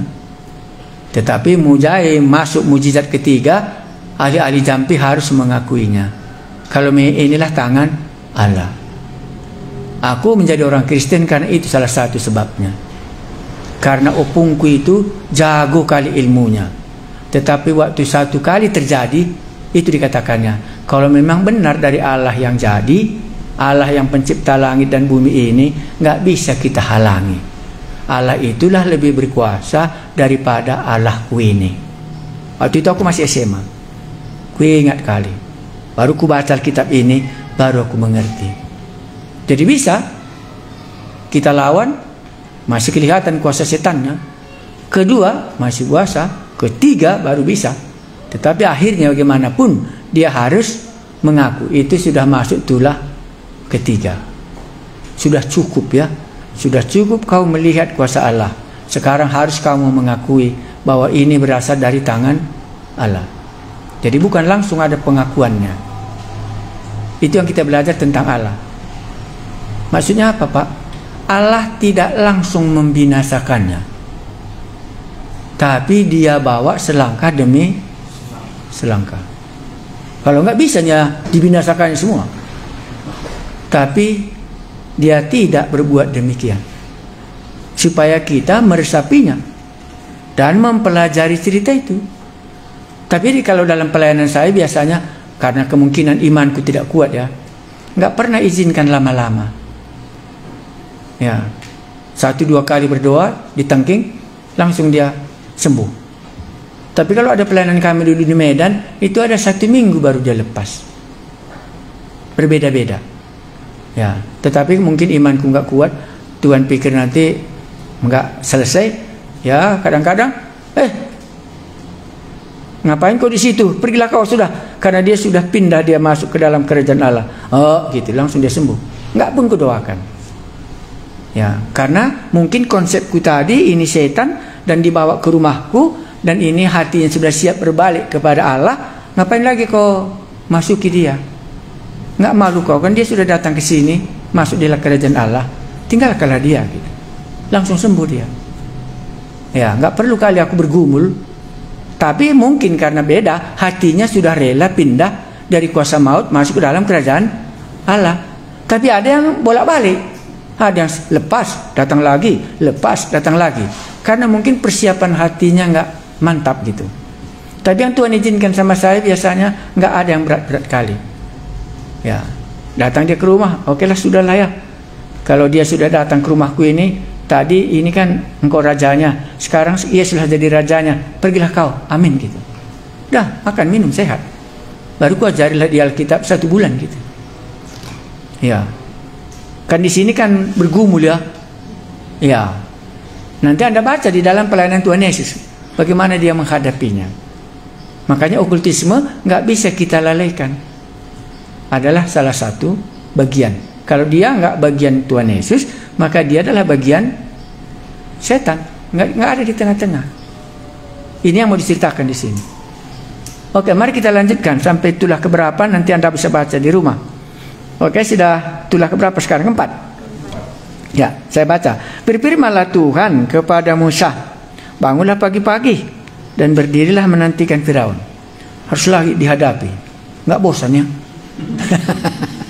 Ini sudah keberapa kali ini ya? Karena nggak selesai-selesai. Makanya aku bilang waktu Bible Camp anak SMA Negeri Kuala itu sudah bosan, sudah cukup.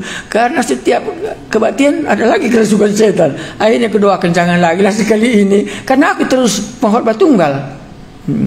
Jangan lagi lah dia kerasukan Tuhan. Udah capek aku nanti kalau datang lagi mereka itu. Sekali kebaktian 150 ke 200 gitu. Ada saja yang mengganggu terus. Akhirnya aku lihat yang ke-7 kali enggak Tuhan buat lagi 1 pun kerasukan. Walaupun pulang nanti sembuhnya dia, tapi bisa 3 hari dia enggak sembuh-sembuh. Kasih makan, diantar lagi, ketawainya kita gitu. Tapi yang ke-7 kulihat sudah Tuhan kabulkan. Sekali ini lagi Tuhan jangan lagi lah gitu. Tapi 6 kali harus menghadapi mereka. Tapi ke-7 sama ke-8, 8 tahun kurasa. Karena 8 tahun cuma kami di sini ya. Dari setiap camp anak SMA itu 150 sampai 200 yang datang 5 hari kami Bible Camp gitu. Ini kan bosan Musa ya. Ada lagi katanya ya. Oke, kita lihat lagi. Berfirmanlah Tuhan kepada Musa. Berfirman lagi dia ya. Bangunlah pagi-pagi dan berdirilah menantikan Firaun. Pada waktu biasanya ia keluar ke sungai, dan katakanlah kepadanya, beginilah firman Tuhan, biarkanlah umatku pergi supaya mereka beribadah kepada aku ya. Ya, perjuangan umat Allah supaya lepas ya. Ya. Sebab jika engkau tidak membiarkan umatku itu pergi, maka aku akan melepaskan pikat terhadap engkau, terhadap pegawai-pegawaimu, rakyatmu dan rumah-rumahmu, sehingga rumah-rumah orang Mesir, bahkan tanah dan di mana mereka berdiri akan penuh dengan pikat. Tetapi pada hari itu aku akan mengecualikan tanah Gosen di mana umatku tinggal, sehingga di sana tidak ada terdapat pikat, supaya engkau mengetahui bahwa aku Tuhan bahwa aku Tuhan ada di negeri ini. Apa maksudnya? Bukan saja setan ada di situ. Berarti tadi di tanah Gosen pun bagaimana? Nggak ada perbedaan, sama. Di sana juga apa? Ada, ya sama. Tetapi yang keempat ini enggak lagi. Sudah ada bedanya, dibatasi. Murka Allah tidak dirasakan umat Israel. Murka Allah hanya dirasakan oleh orang Mesir. Supaya kamu tahu bahwa aku ada di sini. Ada di tanah Gosen, tetapi ada juga di tanah Mesir. Berbeda orang Israel dengan ini. Pelan-pelan berbeda. Ya. Oke, mari kita baca. Sebab aku akan mengadakan perbedaan antara umatku dan bangsamu. Sebab aku akan mengadakan perbedaan antara umatku dan bangsamu. Besok tanda mujizat ini akan terjadi. Ini Allah yang kita sembah itu gimana? Ada perbedaannya. Ya, maka hidup kita pun sebaiknya haruslah berbeda. Tuhan berbuat demikian, maka datanglah banyak-banyak pikat ke dalam istana Firaun dan ke dalam rumah pegawai-pegawainya dan ke seluruh tanah Mesir. Negeri itu menderita karena pikat itu. Lalu Firaun memanggil Musa dan Harun serta berkata, pergilah, persembahkanlah korban kepada Allahmu di negeri ini. Semakin dekat ya. Tetapi Musa berkata, tidak mungkin kami berbuat demikian, sebab korban yang akan kami persembahkan kepada Tuhan Allah kami adalah kekejian bagi orang Mesir. Nggak bisa, karena mereka kan memberikan korban itu berbeda ya. Apabila kami mempersembahkan korban yang menjadi kekejian bagi orang Mesir itu di depan mata mereka, tidakkah mereka akan melempari kami dengan batu? Kami harus pergi ke padang gurun 3 hari perjalanan jauhnya untuk mempersembahkan korban kepada Tuhan Allah kami, seperti yang difirmankannya kepada kami. Lalu kata Firaun, baik, aku akan membiarkan kamu pergi untuk mempersembahkan korban kepada Tuhan Allahmu di padang gurun. Hanya janganlah kamu pergi terlalu jauh. Berdoalah untuk, iya ini asa-asa. Tapi nggak dilepas. Nah, Anda perhatikan dalam hidup kita ini bisa kok sekolah teologi, tapi jangan asal semua terus ya. Tapi nggak ada bedanya, masih tetap juga sama.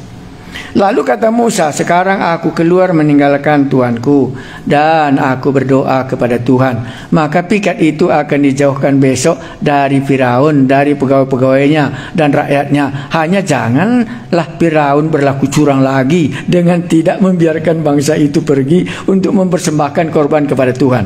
Sesudah itu keluarlah Musa meninggalkan Firaun, lalu berdoa kepada Tuhan. Lalu Tuhan membuat seperti yang dikatakan Musa, pikat itu dijauhkannya dari Firaun, dari pegawai-pegawainya dan dari rakyatnya. Seekor pun tidak ada yang tinggal. Tetapi sekali ini pun Firaun tetap keras hati. Ia tidak membiarkan bangsa itu pergi. Lewat lupa lagi gitu. Ini ciri-cirinya orang yang dikuasai gelap. Kuasa gelap itu menyesal tapi sebentar. Besok ulangi lagi. Iya. Sudah tulah keberapa? Tulah keempat ya. Iya. Sudah 5 mukjizat sebenarnya. Tapi ular tadi tidak tulah dibuatnya karena tidak menyangkut masyarakat. Ini kan menyangkut jampi-jampi saja dengan antara Musa dengan ahli-ahli jampi. Tidak ikut masyarakat. Iya. Inilah kuasa Allah. Allah yang kita kenal di dalam kitab Keluaran. Dia berhadapan dengan siapa? Dengan jampi-jampi, dengan iblis ya. Di dalam kitab Kejadian kita nggak jumpa, tetapi ini kelihatan kali sudah sampai pasal 9 semua setan yang dicakapkan. Makanya kitab Keluaran setan. Dan itulah yang menguasai bangsa Israel ini, harus keluar dari tanah Mesir supaya nanti muncul tanah di mana Allah mereka sembah. Jadi bagaimana kita khotbah okultisme?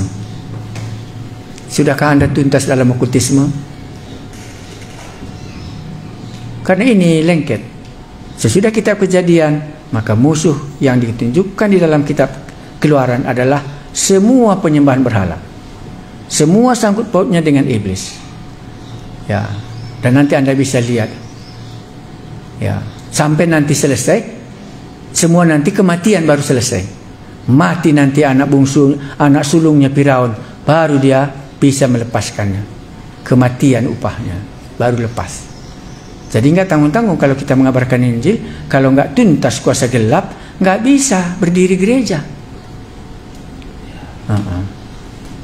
Makanya obat-obat sekarang semuanya ramai di gereja, karena belum sembuh dia. Ada mina urut lah, ada pengalun lah, kan sama, mina urut sama pengalun kan sama. Macam-macam. Iya. Tapi itulah yang kita hadapi. Ada air putih didoakan supaya sembuh penyakitnya kita. Semuanya okultisme. Nggak tuntas dia. Nah, kalau begitu, ya haruslah kami belajar ceramah okultisme, kan gitu. Makanya ibu sekarang kan belajar ceramah okultisme di dalam dunia misi. Dan itu yang sangat menenangkan bagi dia. Bagaimana kita bisa lepas dari kuasa gelap ini? Ya, kalau belajar Alkitab ini kan fatal kitab ya. Kitab Kejadian sudah masuk Keluaran. Mulai pasal 1 kitab Keluaran ini okultisme terus sampai pasal berapa nanti nih? Sampai pasal 12 nanti baru lepas. Baru nanti masuk lagi okultisme di dalam berikutnya. Orang Israel pun nanti membuat berhalanya lagi. Orang Israel yang sudah melihat hantu-hantu ini, nanti sudah mereka keluar dari tanah Mesir, mereka buat lagi berhala mereka, anak lembu emas lagi. Terikat hati mereka kepada kuasa gelap itu. Mana tahu Anda beriman, kalau begini memang payah ya. Ya payah pun akan menang nanti gitu kan. Itu nah, ini harapannya di sini. Selangkah demi selangkah. Makanya kalau belum kita bersih dari kuasa gelap, nggak mungkin kita jadi pekabar Injil. Maka aku ingat kali dulu waktu mula-mula ngabarkan Injil, nggak usah kamu di sini ngabarkan Injil, karena pamiliku kepala desanya. Kenapa? Kila aku bilang, barusan di sini tahu kamu yang mengabarkan Injil, istrinya busungan, dia kira melahirkan rupanya busungan katanya. Nggak apa-apa, aku mengasihi mereka, kila apapun nanti terjadi, pokoknya aku beritakanlah Injil di kampung ini, aku bilang. Besoknya matilah dukunnya, kan nggak, kurang lagi musuh, nggak jadi pengrohani kan gitu, pulang lagi aku ke Medan. Ya, begitulah maksudku tadi ceritanya. Ini kan banyak kejadian. Nah, jadi ngabarkan Injil di sini untuk membebaskan orang dari kuasa gelap itu bukan tanggung-tanggung. Ya, makanya kalau ada panggilannya seperti kami ke Tibet itu ada panggilannya, itu nggak takut kita, karena Musa kan nggak takut. Musa kan nggak takut, hanya nggak bosan dia. Kalaupun belum, lama-lama nanti terusnya akan terjadi, karena sudah dikasih tahu Tuhan. Makanya dikasih tahunya duluan, nanti walaupun ini terjadi pasti nggak diberikannya kau pulang lepas. Makanya dilanjutkannya terus gitu. Ya, ada yang adik-adik mau tanyakan siapakah Allah di sini? Maka jawabnya Allah di dalam kitab Keluaran, Allah berhadapan dengan setannya orang Mesir. Sesudah kitab Kejadian, masuklah kitab Keluaran. Maka dalam pikiranku harus aku mengenal Allah, tapi tidak bisa tidak juga aku harus kenal kuasa gelap itu bukan gampang menghadapinya. Ya, makanya aku tidak bisa lengket di situ. Cirinya okultisme apa? Mengeraskan hati. Itu cirinya. Sehingga walaupun dilihatnya terjadi pun mujizat, tak juga dia percaya. Itu yang kuhadapi waktu aku melayani. Kalau aku sembuh besok aku ke gereja. Yakin kira? Aku percaya. Iya, nanti kalau aku sembuh pulang dari rumah sakit ini, aku akan ke gereja. Doakan sembuh, terjadi mujizat.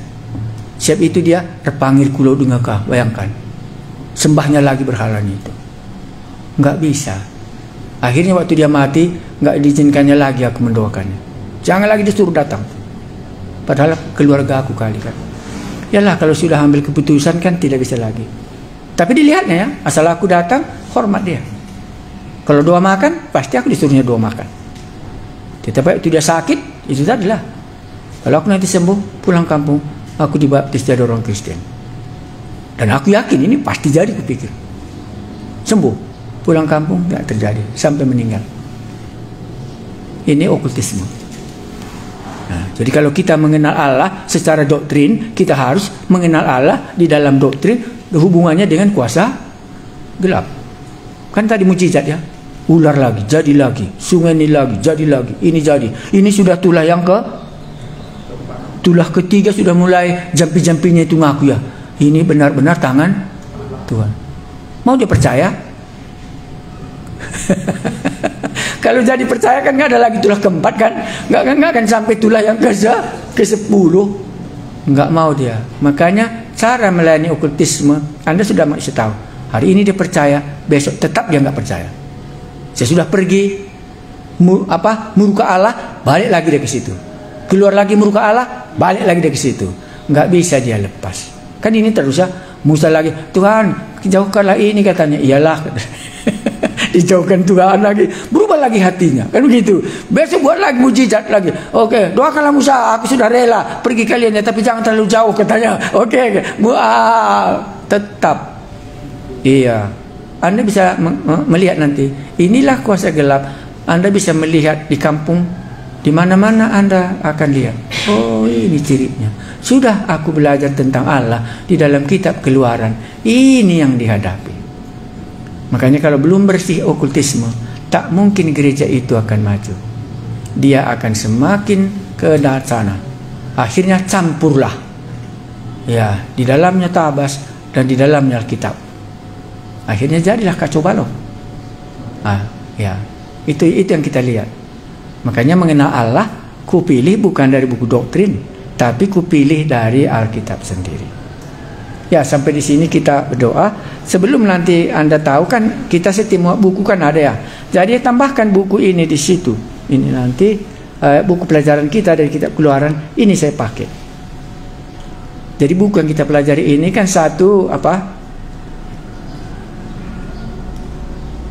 Erikson itu ya, sistematika teologi. Tapi tafsir kitab Keluarannya ini kita pakai. Nanti Anda catat Exodus ini, pengarangnya ini, cetakannya ini, dah di dalam catatan Anda. Nanti waktu ditanya apa buku pegangan kita harus katakan buku ini mengungkapkan 10 teologi Allah di dalam kitab Keluaran ini. Salah satu itulah sejarah Allah di dalam sejarah dunia. Itu makanya Allah bukan saja di Mesir, tapi Allah juga di tanah Kanaan. Ya, bukan saja secara ini, tetapi secara sejarah ya. Maka dalam masa Firaun, masa ini, di dalam sejarah keadaan Allah itu diungkapkan. Termasuk juga sejarah kuasa kegelapan.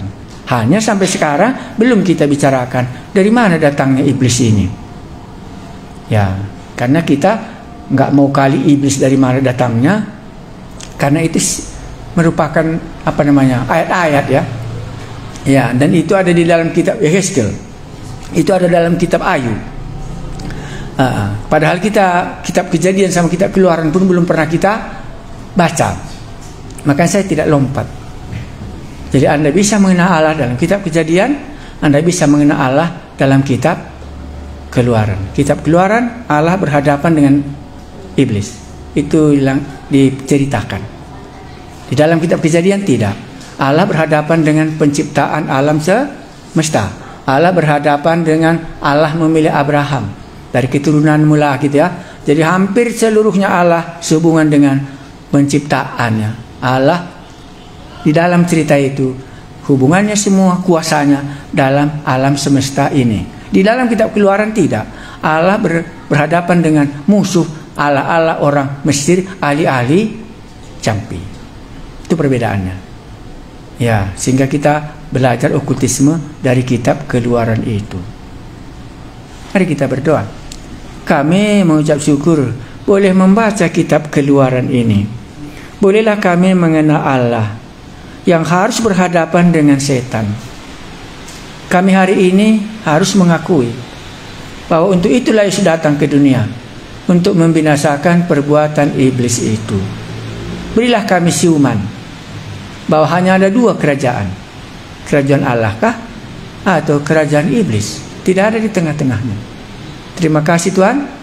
Bagaimana sulitnya Musa, tapi akhirnya orang Mesir harus mengakui, inilah Allah, tangan Allah yang tidak bisa lagi mereka lawan. Terpujilah namamu, buatlah iman kami sampai, walaupun selangkah demi selangkah harus kami mengakuinya sulit, tetapi tidak bisa tidak, setan harus berkata bahwa inilah Allah yang benar, itulah Yesus Tuhan dan Juru Selamat kami. Amin.